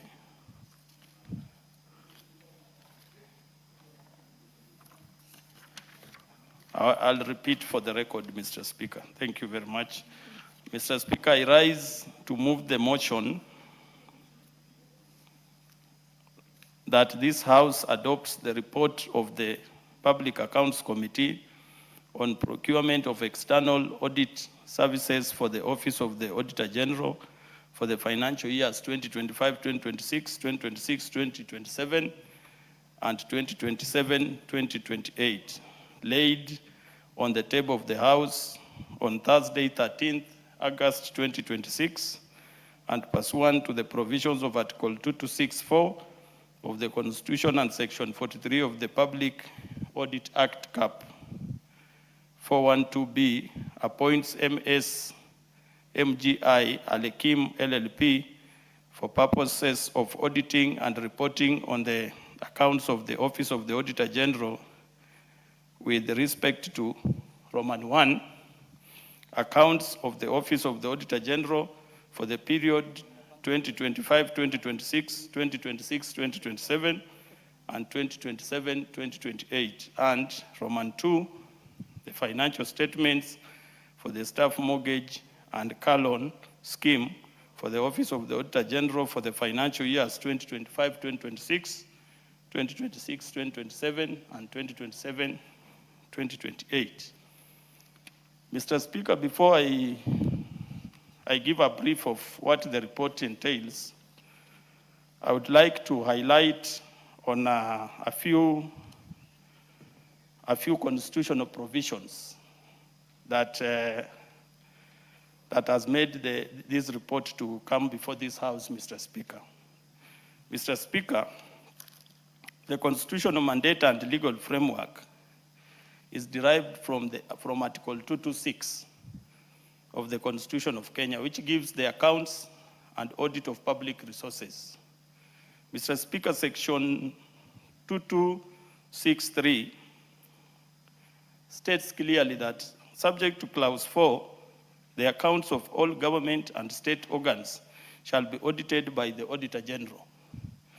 Mr. Speaker, it goes further to state 2264 states clearly, Mr. Speaker, that accounts of the Office of the Auditor General shall be audited and reported on by a professional qualified accountant appointed by the National Assembly. Mr. Speaker, I want the House to note that it is this provision it is this provision of the House appointing the auditor, a qualified accountant to audit the Office of the Auditor General that has made this report to be brought to this House, Mr. Speaker. And therefore, Mr. Speaker, before I give a highlight of how the procurement was done, why is it beneficial to audit the Office of the Auditor General? Mr. Speaker, number one, we need to get credible and trust of the supreme body. Mr. Speaker, when we talk about credibility and trust of the supreme body, we are talking of the objectivity, the accuracy, and free from bias. Mr. Speaker, we also need to enhance transparency because this body audits other government entities, and therefore when it's audited, Mr. Speaker, there is the case of enhancing transparency. Mr. Speaker, we also need to improve performance. And Mr. Speaker, assessment helps identify operational gaps and adopt global best practices for this supreme body.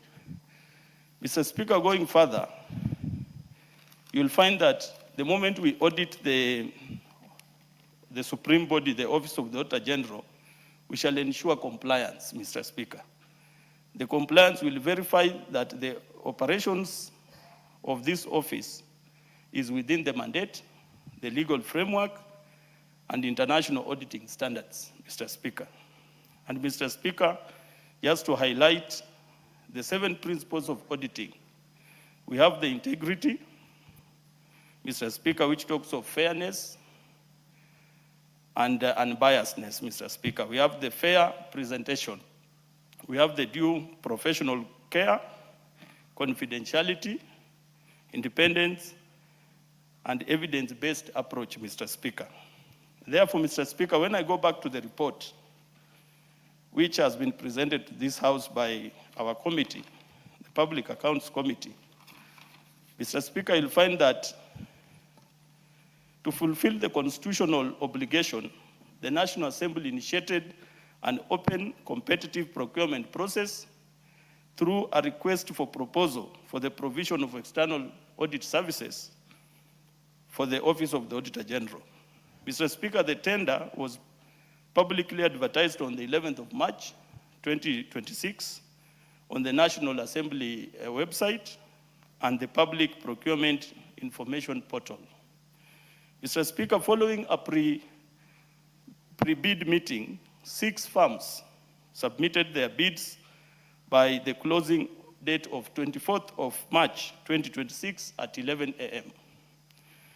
Mr. Speaker, the first firm was SKM Africa LLP. It's read as Messrs, not MS. Messrs. Messrs, like Messrs. Mr. plural, yes. Okay.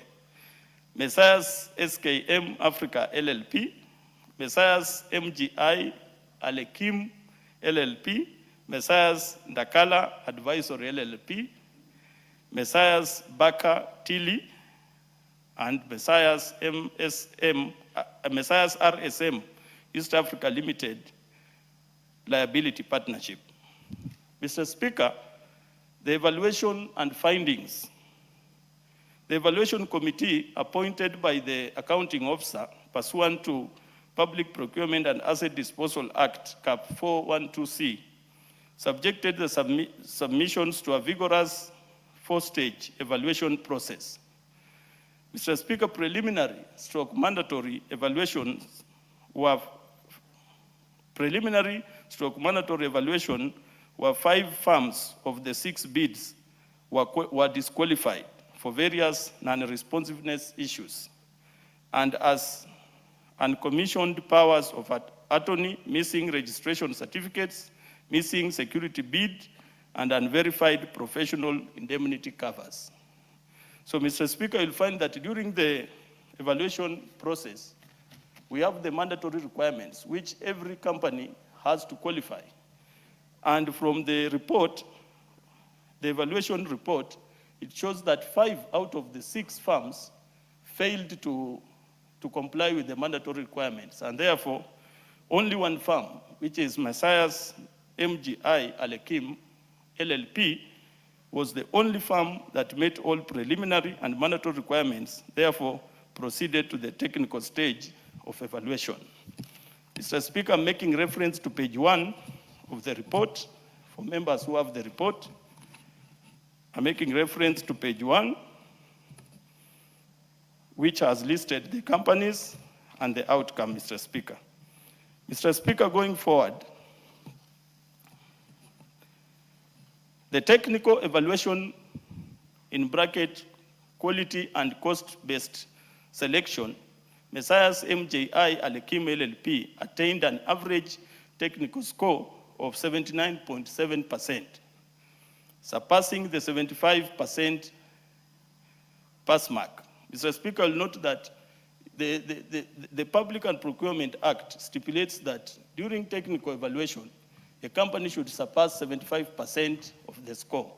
And Messiah's MGI Alekim LLP attained an average technical score of 79.7%, surpassing that mark. Financial evaluation, it's a financial bid of Kenya shillings 6,497,400, inclusive of all applicable taxes and levies. This financial bid was opened on 21st of May 2026. Mr. Speaker, applying the weighted combined scoring criteria, 80% technical and 20% financial, Messiah's MJI Alekim LLP attained a final combined weighted score of 83.8% points, ranking highest. In line with the above, and through professional opinion number NA/2025-2026/057, dated 5th of June 2026, the accounting officer approved the award of Messiah's MGI Alekim LLP. The firm accepted the offer on 10th of June 2026, and on appeals, and no appeals were lodged within the prescribed period. So, Mr. Speaker, you'll find that once the company that has scored the highest is notified through the intent to award, the Procurement Act gives 2 weeks for any company that participated and had got grievances to file an appeal. And it's clear, Mr. Speaker, that the 5 other firms did not file an appeal against the award. Committee observations and findings, Mr. Speaker. Honorable Speaker, at its sitting held on Thursday, 6th of August 2026, the Public Accounts Committee reviewed the procurement proceedings and satisfied itself that due process was strictly followed in compliance with Article 227 of the Constitution and the Procurement and the Public Procurement and Asset Disposal Act. Mr. Speaker, the committee therefore recommends that, pursuant to Article 2264 of the Constitution, the committee recommends that this August House approves the appointment of Messiah's MGI Alekim LLP to conduct an external audit of the Office of the Auditor General, including its financial statements, staff car, mortgage schemes for the financial years 2025-2026, 2026-2027, and 2027-2028. Mr. Speaker, as I finalize, I want to make reference to the report in terms of the valuation. In terms of the value of the tender, Mr. Speaker. Mr. Speaker, on page 4 of the report, you will note that the cost audit, there's a table, the third table on that page 4 of the report, Mr. Speaker. The third row gives the cost audit services, which is 5,460,000, tax and levies, which is 1,037,400, and the total amount, Mr. Speaker, is 6,497,400. Mr. Speaker, you'll note that considering that these services are going to be offered for 3 financial years, this cost is not that high compared to the previous costs that we have approved in this House. And Mr. Speaker, you'll find that many farms, the reason why the response to the tender was low is because many farms, Mr. Speaker, fear or get to a disadvantaged stage where they are told to audit the Auditor General. Because the nature of auditing, Mr. Speaker, is that where the Auditor General feels like he can't or she can't do the responsibilities to satisfaction, she can hire an outside firm to help. And therefore, the moment you are pre-qualified to audit the Auditor General, then you are blocked from being subcontracted by the Office of the Auditor General in terms of doing services on their behalf. And that's why, Mr. Speaker, you'll find many firms shy off from applying for these services to audit the Auditor General, Mr. Speaker. Mr. Speaker, you'll also find out that during evaluation, especially on technical, Mr. Speaker, the criteria or the score is normally very high because you are going to audit the firm that audits all government entities. All government entities, I mean the national government and the 47 county governments, Mr. Speaker. And therefore, the technical score or the technical qualification is always very high, and that's why many companies might not be in a position to attain those high scores, Mr. Speaker. And therefore, Mr. Speaker, the committee did its observations, and we have given our recommendations. And therefore, Mr. Speaker, I recommend that with those few remarks that this firm, you said it's Messiahs. Messrs.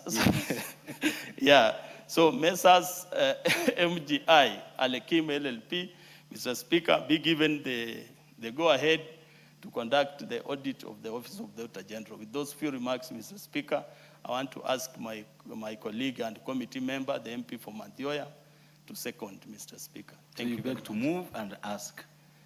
I beg to move. With those few remarks, Mr. Speaker, I beg to move and ask my colleague, the Member of Parliament for Manyora, a committee member of Public Accounts Committee, to second, Mr. Speaker. Thank you very much. But that is a very elaborate, exposition of your motion, the Honorable Tindi. I'm sure even anybody listening from out there understands what you are trying to do in the House this evening. The Honorable Member from Manyora, Doctor, I'm told you got 3 PhDs. Go ahead. Yeah, thank you very much, Mr. Speaker. And I would want to second the motion by my able chairman of the Public Accounts Committee, Honorable Tindi Mwale. And Chair, Mr. Speaker, just as you have said that the report was elaborate, I might not have much to say.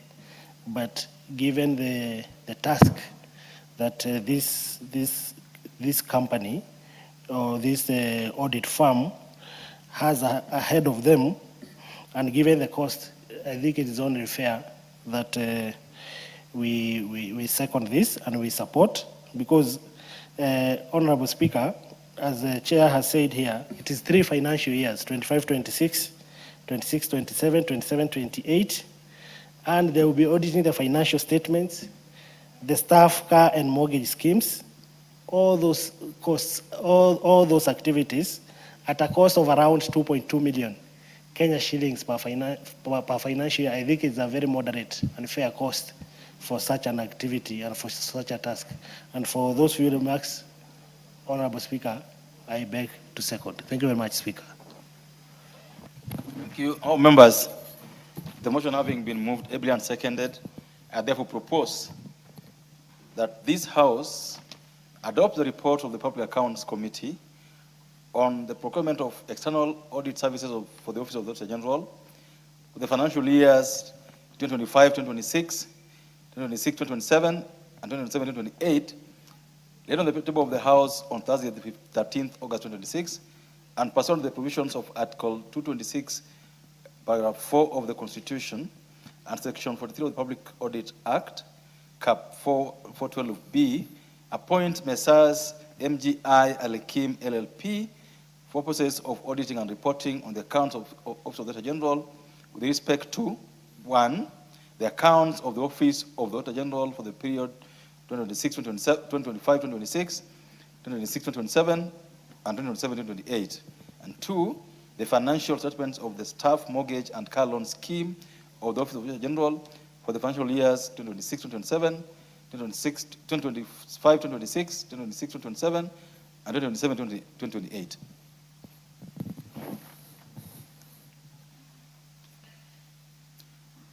Budget.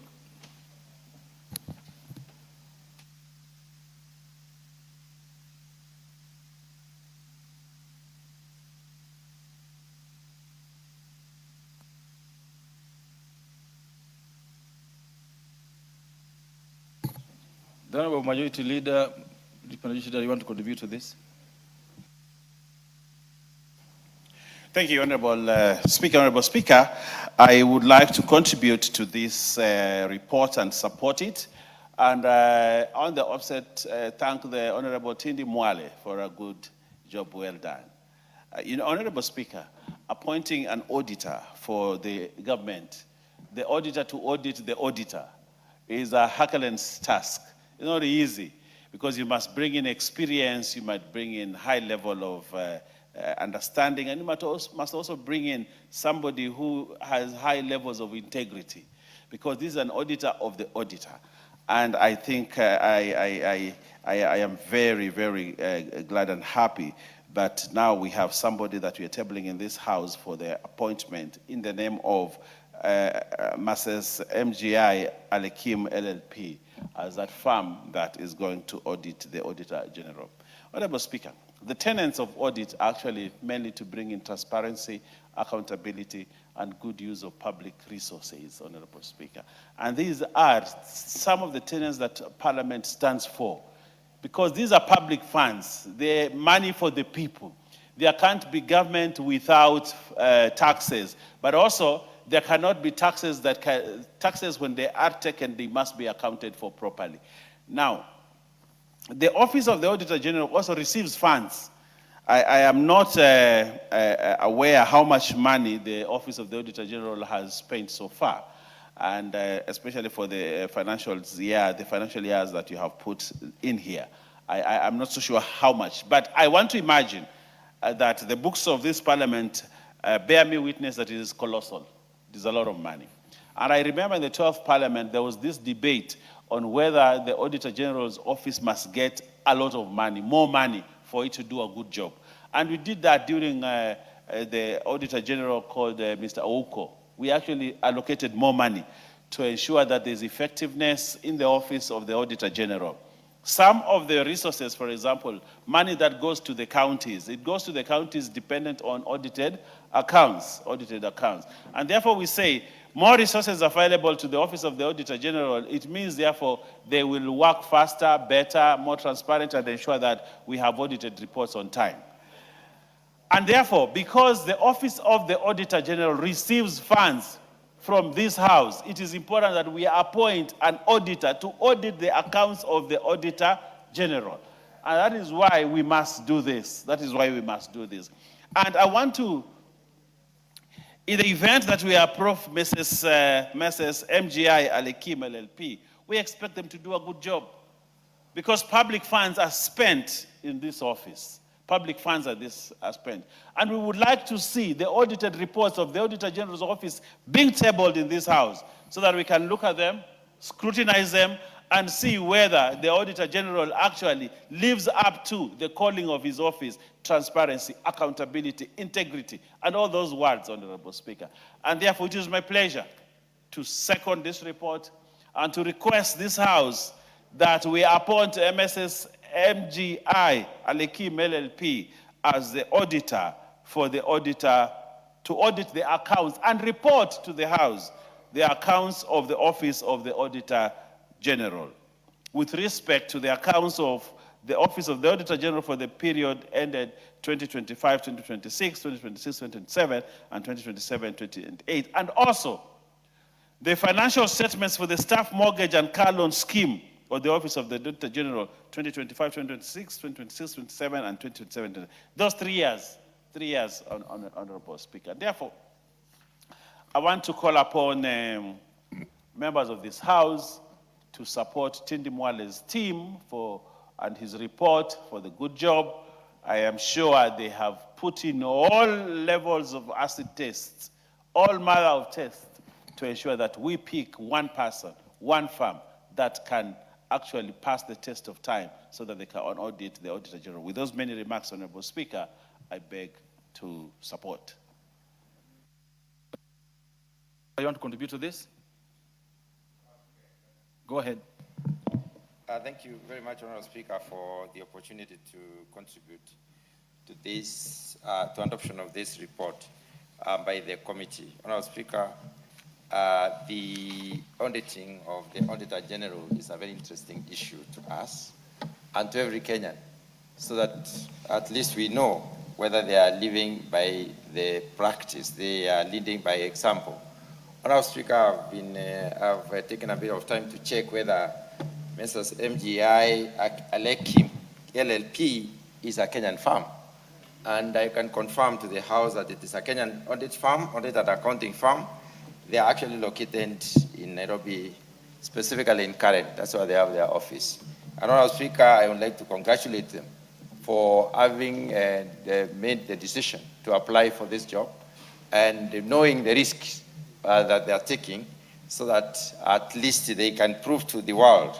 And that's one of these are some of the options that companies take so that they can grow. And I'm sure if they bring us, which I hope they will, a very good audit report that will give us the details that probably we expect, that will point out the key issues that are in the Office of the Auditor General, how they manage their resources. Honorable Speaker, I'm sure it's a firm that is destined to grow very fast because many Kenyans will have confidence in them, and therefore they are likely to even expand their network, because their network is considered to be worldwide. It's a top global ranking accounting firm, and I'm sure it's going to be more integrated in this country. It will grow like the ones we know that are in this country that have come, our headquarters, or they are based in, they started in other countries like Ernst & Young and many others which have been auditing in this particular country. Honorable Speaker, auditing the Auditor General is like examining the doctor, and it is interesting for us to know whether there are any shortcomings, there are any mismanagement of funds within the Auditor General's accounts, whether there are any questions or reasons for qualification of the account. We would like to probably look at some of those details when they emerge. With those few remarks, Honorable Speaker, I beg to support adoption of the report.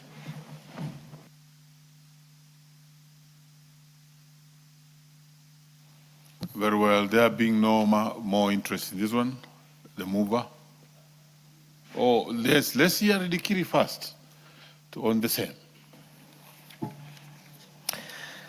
I thank you, Mr. Speaker.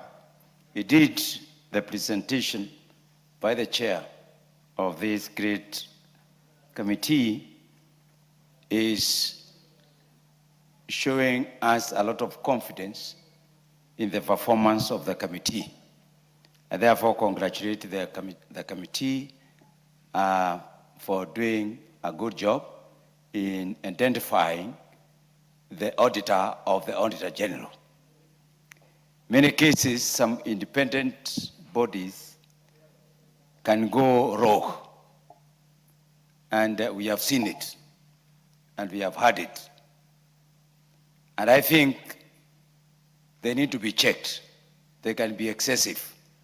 particularly where they are not checked. So when we have an auditor to audit the Auditor General, this is a very powerful office in this country. The Auditor General can bring down the government if not really taken care of. There was some questions a few months back how the Auditor General misuses funds. It was in the public, how do they themselves use their money that is allocated to them? You know, since they audit others, they were not being audited or how the money allocated to them, meaning they were not properly checked. Therefore, when we have a credible auditors to audit our Auditor General, it must be above board. This must be an international accredited and known firm. And I agree with the committee, the firm that they have picked is above board. And it is going to ensure there is professionalism in the way the Auditor General discharges its responsibility as the Auditor General of the Republic of Kenya. Mr. Speaker, one of the greatest problems that we are having in this country is the issue of credibility. The resources that we are utilizing is the public money. Various institutions of the government, they use taxes that are being paid. And therefore, how this money is being used by the respective enterprises is of keen interest. So that now people can have credibility. The public can be able to say, yes, the way that our money is being used, we need to have a very strong Auditor General. And therefore, it is upon us to approve what we can see and appreciate as the best auditor to audit our Auditor General. You know, accounting for the money that is a serious problem in this country, both by the Auditor General and also by the Auditor General audits. The other issue, Mr. Speaker, is the issue of compliance. We need to know whether the Auditor General complies with the international standards of audits and financial systems. Mr. Speaker, we need to know whether the Auditor General is in compliance with the law of the land. We cannot know that unless it is brought out by another auditor to tell Kenyans that this Auditor General is in compliance with the international, because we are international village. Mr. Speaker, how independent is our Auditor General? I think that's a very serious question that we need to ask. Some of them are saying the Auditor General of Kenya is controlled by, I don't know, so what is so. The other saying it's controlled by the government. Others are saying it's being used by opposition. Others are saying they are being used by international organizations. So how independent is our Auditor General? It is very important, therefore, that somebody comes and tells us, yes, in as far as we are satisfied, we are giving out an qualified performance report of our Auditor General. And finally, Mr. Speaker, I would like to state as follows. One, we sometimes deal with audit report going back as 10 years or even 15 years. So we really need to know how the Auditor General, what is this that is causing them to delay in producing their reports? Because we must have some standard benchmarks. Because if really we are dealing with a report of 10 years ago, I think we are not really moving with the current. Therefore, in order to improve the performance, they must be told where their weaknesses are, where their recommendations are, where their strengths are, and what they need to do, Mr. Speaker. Again, as I said, The element of misuse of public funds is a critical issue. And therefore, really, we need to have somebody very keen on the way our money is being used. With those few remarks, Mr. Speaker, I support this nomination and say and tell the House, please, let's move with speed, because our Auditor General is a very important office and it cannot be left to operate anyhow. I thank you, Mr. Speaker. Yes, Honorable, I can see you trying to say something there. What is it? You want to contribute? I cannot see your name here. Yes. Then proceed. Asante sana Mheshimiwa Spika kunipa fursa na mimi nitie mdomo wangu katika mazungumzo haya. Mimi nimesimama kuunga kamati kwa kuja na mawazo ya kuwa kuwe na mdhibiti wa mkaguzi mkuu wa hesabu, kwa sababu yeye anatumia fedha za umma. Kwa hivyo itakuwa ni uzito sana, yeye anakagua lakini yeye hakaguliwi. Yoyote yule ambaye anashika fedha za umma lazima azihesabu, azieleze matumizi yalikwenda namna gani na hesabu imefikia wapi. Kwa hivyo mimi nimesimama kuunga mkono kamati kwamba wamefanya kazi nzuri, wana mawazo mazuri, kwamba chochote yoyote anayedhibiti pesa za umma lazima akaguliwe, kwa sababu yeye alikuwa anakagua lakini hakaguliwi. Kwa hivyo ni vyema sasa hata huyu anayemkagua yeye, ikiwa atapewa pesa pia yeye atakaguliwa, kila mtu aseme vile pesa za umma zimeenda vipi. Asante sana Mheshimiwa Spika. Asante sana, umenena vema, lakini Kiswahili sanifu sijui kama mwenyekiti ameelewa. Anyway, that notwithstanding, mover. Thank you very much, Mr. Speaker. As I rise to reply, Mr. Speaker, I want to say that the authors of our Constitution, 2010 Constitution, had a lot of wisdom. When you look at Article 226, which establishes the accounts and the powers of the Office of the Auditor General, Mr. Speaker, 226(4) stipulates clearly that we need to appoint an accountant who shall audit the accounts of the Office of the Auditor General, Mr. Speaker. And therefore, Mr. Speaker, for us to enhance credibility in auditing of this great republic, Kenya, Mr. Speaker, for us to enhance transparency, it is prudent that the Office of the Auditor General is also audited, because this House allocates resources through the process of budgeting. We allocate resources to the Office of the Auditor General. These resources is taxpayers' money, and the Office of the Auditor General uses these resources to audit public entities, both at the national government and the county government, Mr. Speaker.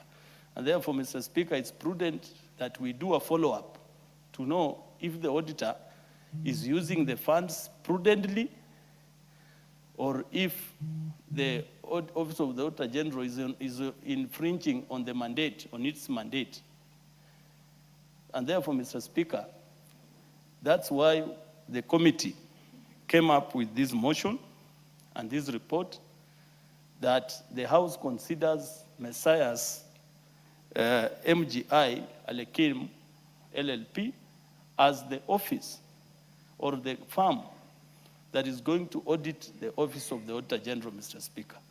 And therefore, Mr. Speaker, I want to thank my colleagues who have contributed to this motion and assure this House that this company, this firm, is competent enough technically and also budget effective in terms of value for money, Mr. Speaker. Because for 3 financial years, they are going to audit using only 6,400,000 Kenyan shillings, Mr. Speaker.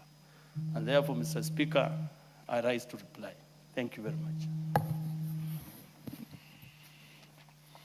Honorable members, let me proceed to put the question, which is that this House adopts the report of the Public Accounts Committee on procurement of external audit services for the Office of the Auditor General for the financial year 2025-2026, 2026-2027, 2027-2028, laid on the table of the House on Thursday, 13th August 2026, and pursuant to the provisions of Article 2264 of the Constitution and Section 43 of the Public Audit Act, Cap 412B, appoints Ms. M.G.I. Alekin, LLP, for the purposes of auditing and reporting on the accounts of the Office of the Auditor General, OAG, with respect to 1, the accounts of the Office of the Auditor General for the period 2025-2026, 2026-2027, 2027-2028, and 2, the financial statements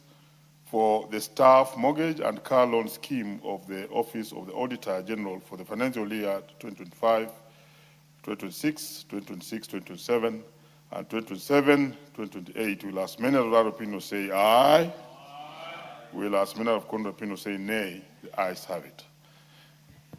Next order. The order paper had been rearranged, so we are not dealing with order number 14. Move to the next order. Order number 14, the Public Service Superannuation Scheme Amendment Bill, that's the one. Order. National Assembly Bill number 33 of 2025, second reading. Order number 15, motion, consideration of the Inter-African Coffee Organization new agreement. The Chair Departmental Committee on Agriculture and Livestock.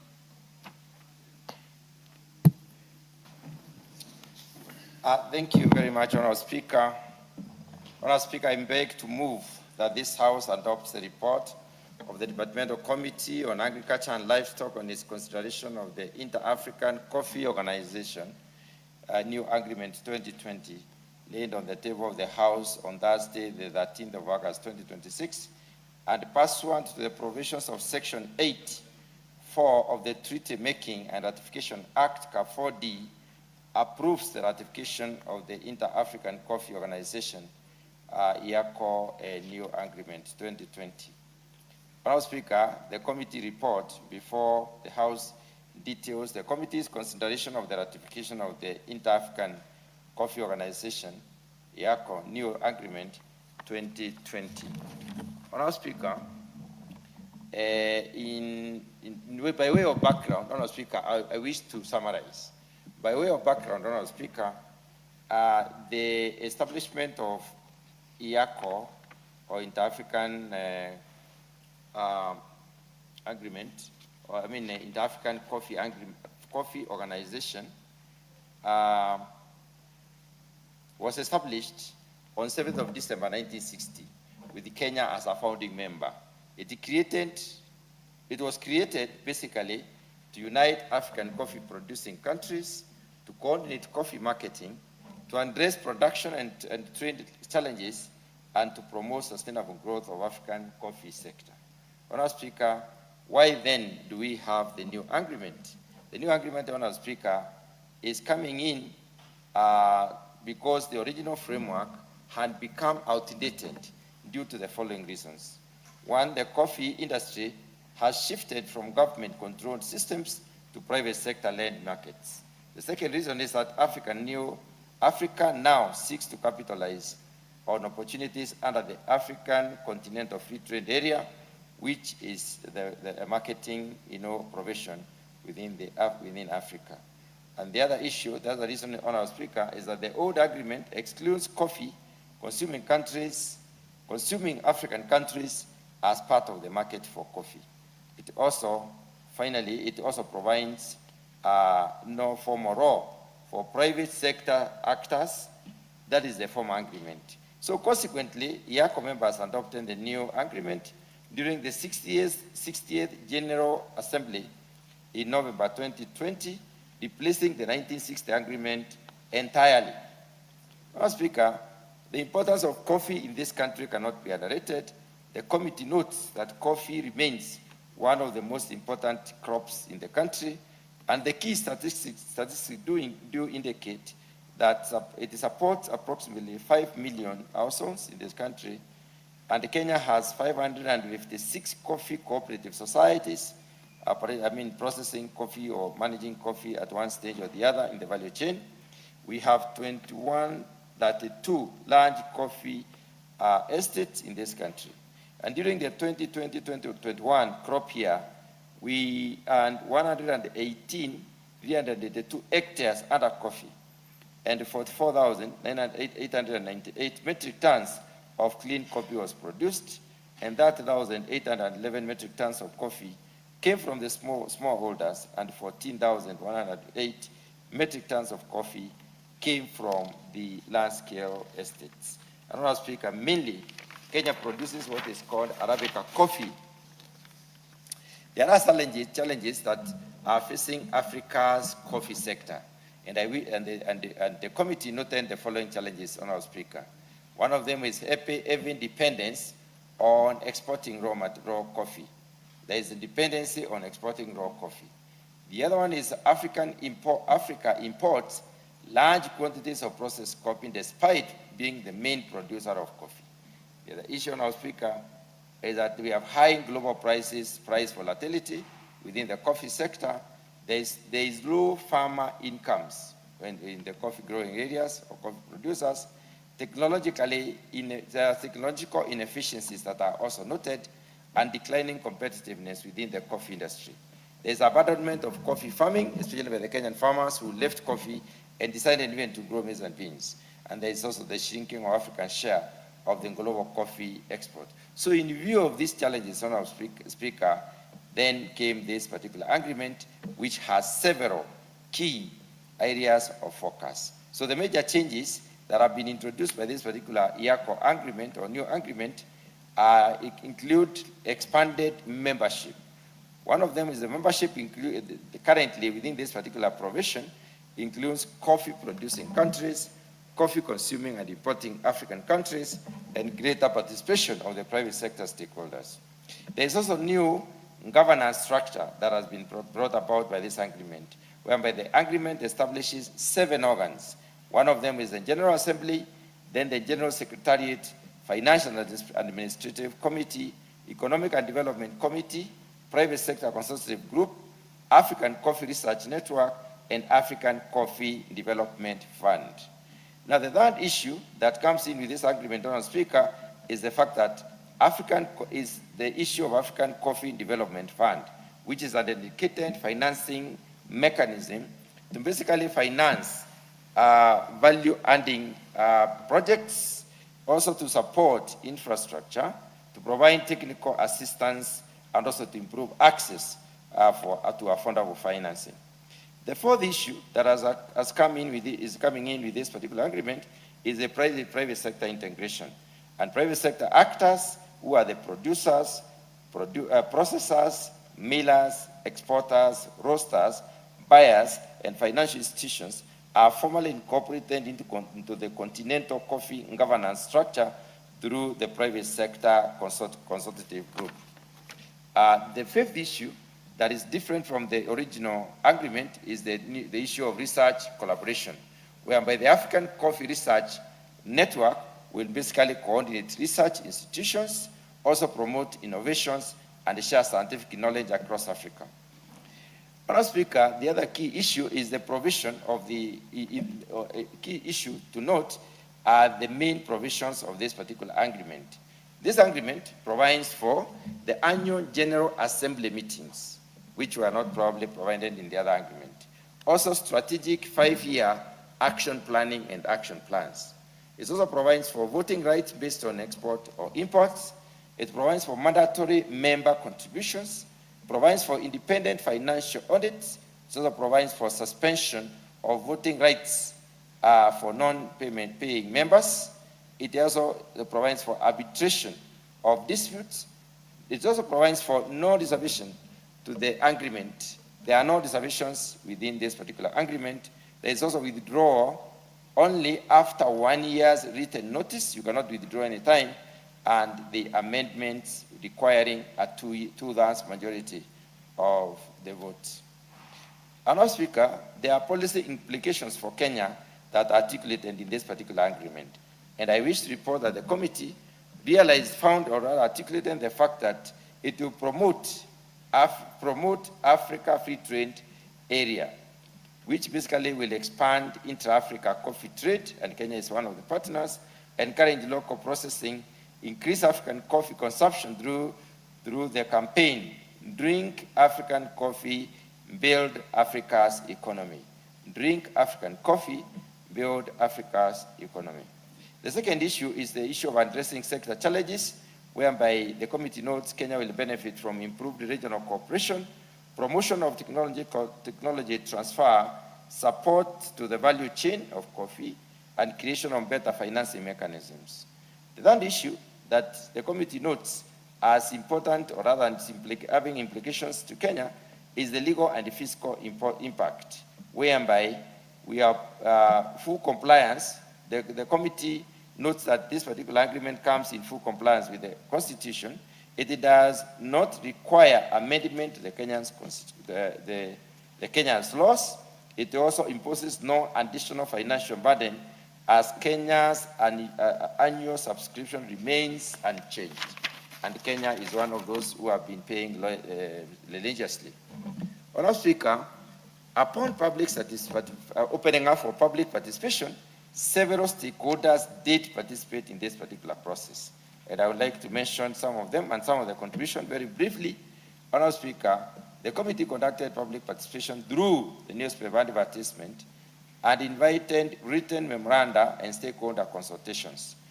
First stakeholder is the Ministry of Foreign Affairs and Foreign and Diaspora Affairs, which supported the ratification because it would strengthen Kenya's role in continental coffee governance. It would also improve access to market intelligence. It would enhance research and capacity building. It would promote African coffee markets. It would enable access to the African Coffee Development Fund, and it would require no additional public expenditure, as Kenya already pays 48,048 euro annually, 48,048 euro annually. The second stakeholder is the Agriculture and Food Authority, which is AFA, that issued a no objection to the ratification of the agreement, noting that the ratification would improve Kenya's competitiveness. It would also enhance technology transfer, expand market access under the African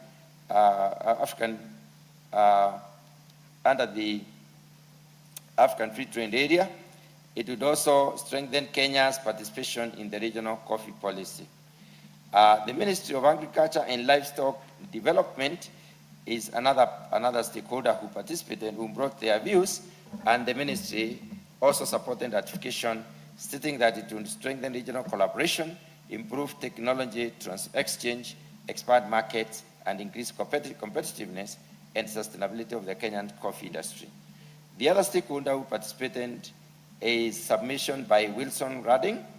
While supporting ratification, he recommended that a national implementation plan within 90 days should be realized, and also stronger measures to protect farmers from global price volatility should be instituted, and also enhancing the role of private sector consultative group beyond an advisory function.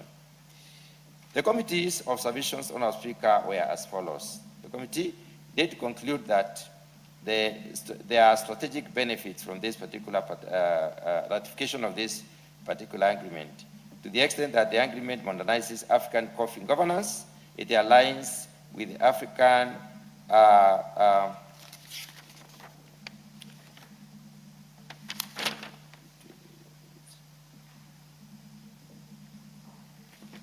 it aligns with the African it supports the local processing and expands the regional trade.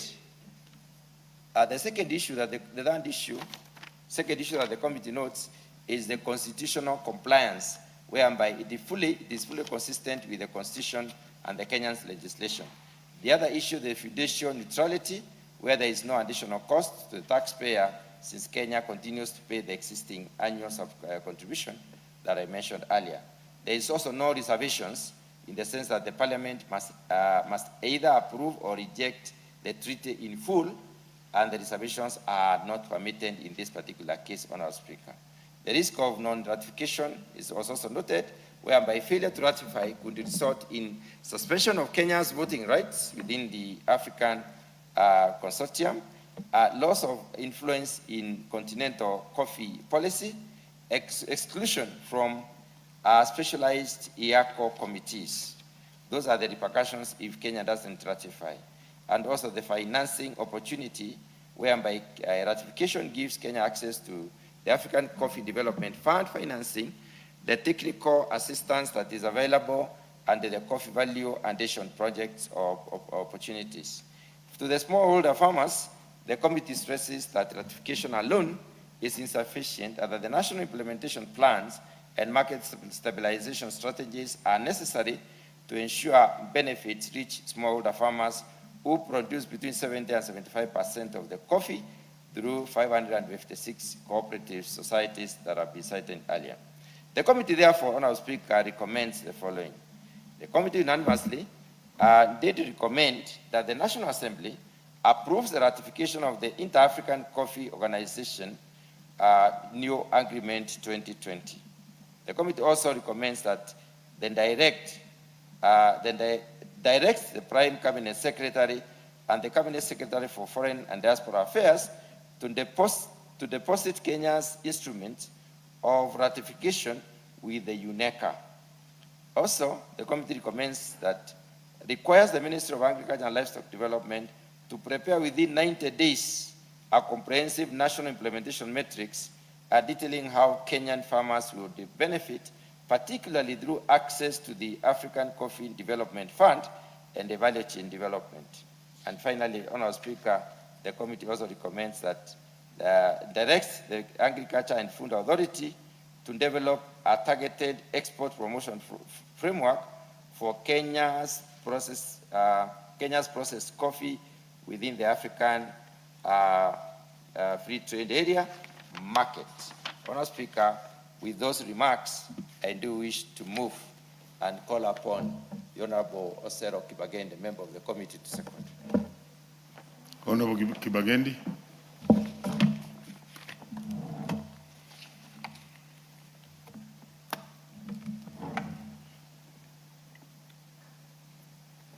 Give him the mic, or any mic around that place. No.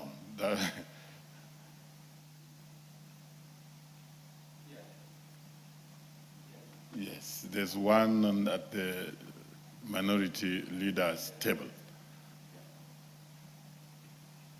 Thank you, Mr. Speaker. I would also like to summarize. Mr. Speaker, I wish to second the motion that the House approves the ratification of the Inter-Africa Coffee Organization New Agreement of 2020.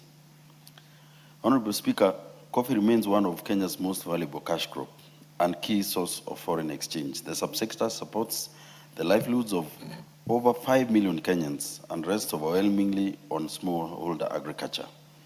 Just like the chairman has said, we have 556 cooperative societies representing the majority of growers alongside 2,132 large-scale estate farmers.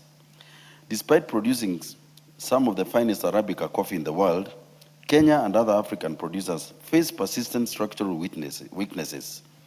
Liberal global trade exposes our farmers to sharp price swings.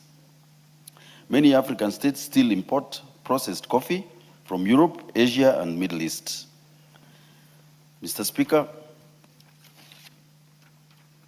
Kenya already pays an annual assessed contribution of 448,000 euros as a member of the International Coffee Association. So ratification adds no new cost to the exchequer. The greater risk lies in inaction. Under Article 22, failure to maintain active standing can suspend Kenya's voting rights and participation in specialized committees. That would weaken Kenya's voice in continental coffee policy, and at the very moment the sector is being reorganized. Ratifying now protects Kenya's leadership and secures a place in the bodies that will set the rules for the intra-Africa coffee trade. Mr. Speaker, the full value of the agreement will reach farmers only through deliberate domestic action. The committee has recommended that the Ministry of Agriculture and Livestock Development table a national implementation matrix within 90 days of ratification so that the access to the African Coffee Development Fund and value chain support flows to smallholders organized under cooperative societies.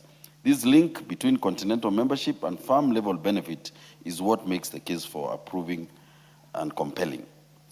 Having reviewed the agreement and considered the submissions made, I am confident that the ratification will advance Kenya's national interest and strengthen coffee sector that so many households depend on. I therefore urge this House to approve the ratification of the Inter-Africa Coffee Organization, IACO, new agreement 2020. I second the motion, Mr. Speaker.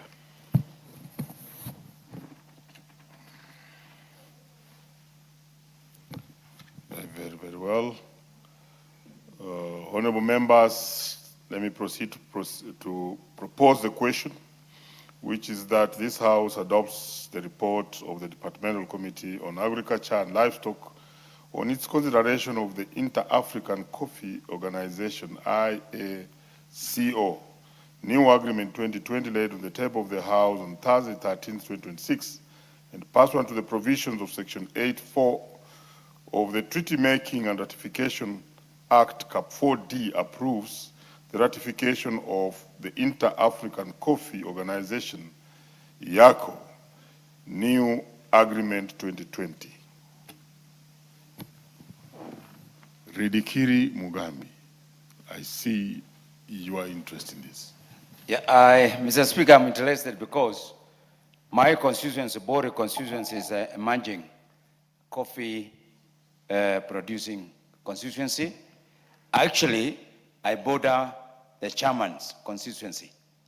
We share one factory of coffee in a place called Bitonto, and I can tell you it is one of the oldest coffee producing region in Meru County.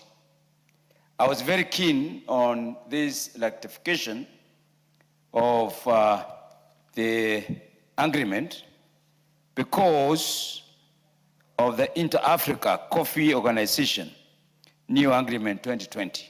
I was very keen to find out whether this agreement captures what will benefit the farmers of coffee in our region, Bori, Tigania West, and Meru County at large. I was very keen to know whether it is going to address the issue of market and marketing. I was very keen to notice whether it will be touching on anything to do with the pricing of coffee. I was keen to know whether it is addressing the issue of the kind of quality of coffee that we have, and I have been told that the issue of research. I was very keen to know whether there is anything to do with value addition. I was very keen, Mr. Speaker, because the market is shrinking internationally with the increase of production of coffee by other countries in Africa, specifically Ethiopia, Uganda, and there are new producers that producing areas that are emerging. Mr. Speaker, the entire value chain issues have been mentioned, like I've said. And one key other interest that we all need to be concerned about, we produce but we don't consume coffee. It's a very serious challenge. We produce the best coffee, but we don't consume. The other thing is, we produce the best coffee, but we don't process it to the final product.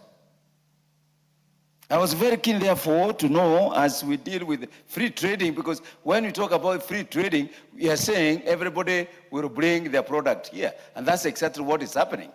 If you walk into a supermarket today, you are going to find 10 products of coffee, Out of that, about 8 are from outside Africa.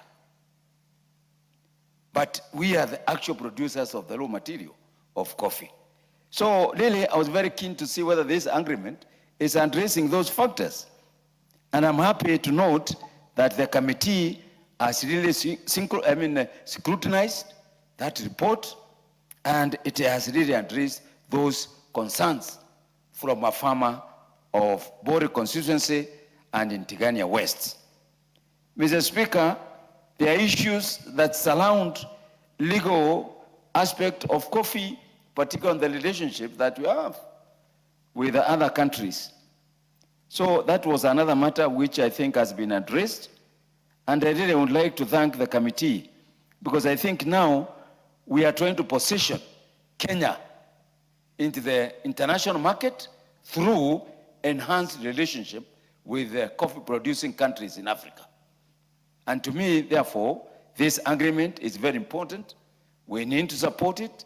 We need to approve it like yesterday, so that we move on now to the implementation of what the agreement is requiring us to do as a country. Finally, Mr. Speaker, funding is very key, particularly on production, technology, and research. And therefore, to me, that one has also been captured. So please, let's approve this agreement. It is going to add more voice for the Kenyan farmer, for the Kenyan economy out there as we compete with other African countries. I thank you, Mr. Speaker. Very well, there being no further interests, mover, do you have any comment on this? Chair? Chair, yes. Thank you very much, Honourable Speaker.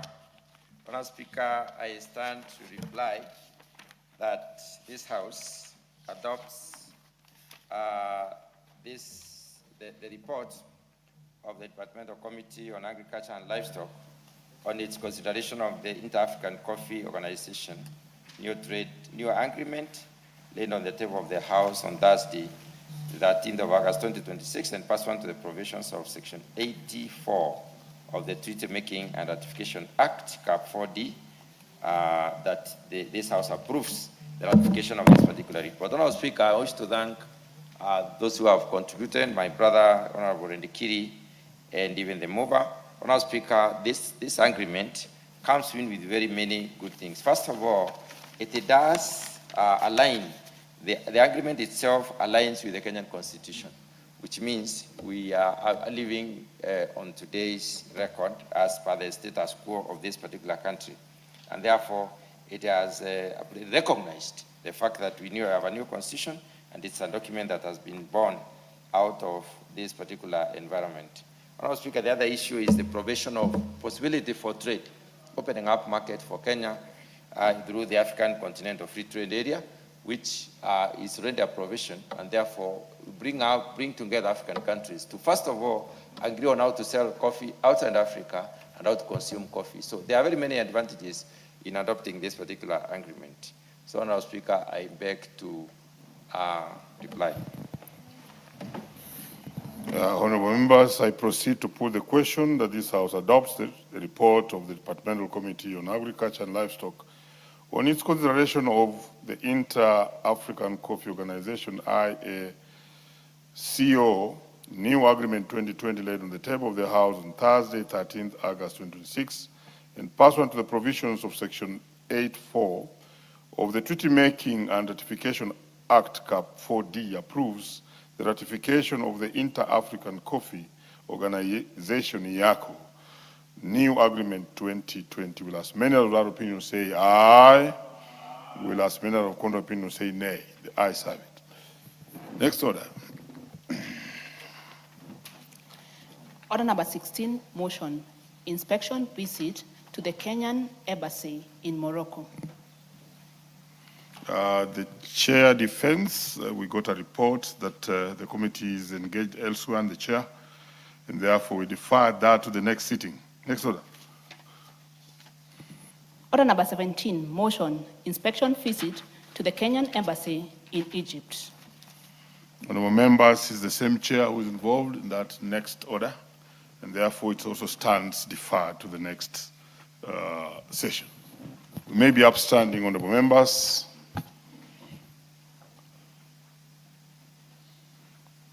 And the time being 6:46 p.m., this House stands adjourned until Wednesday, 26th August at 9:30 a.m.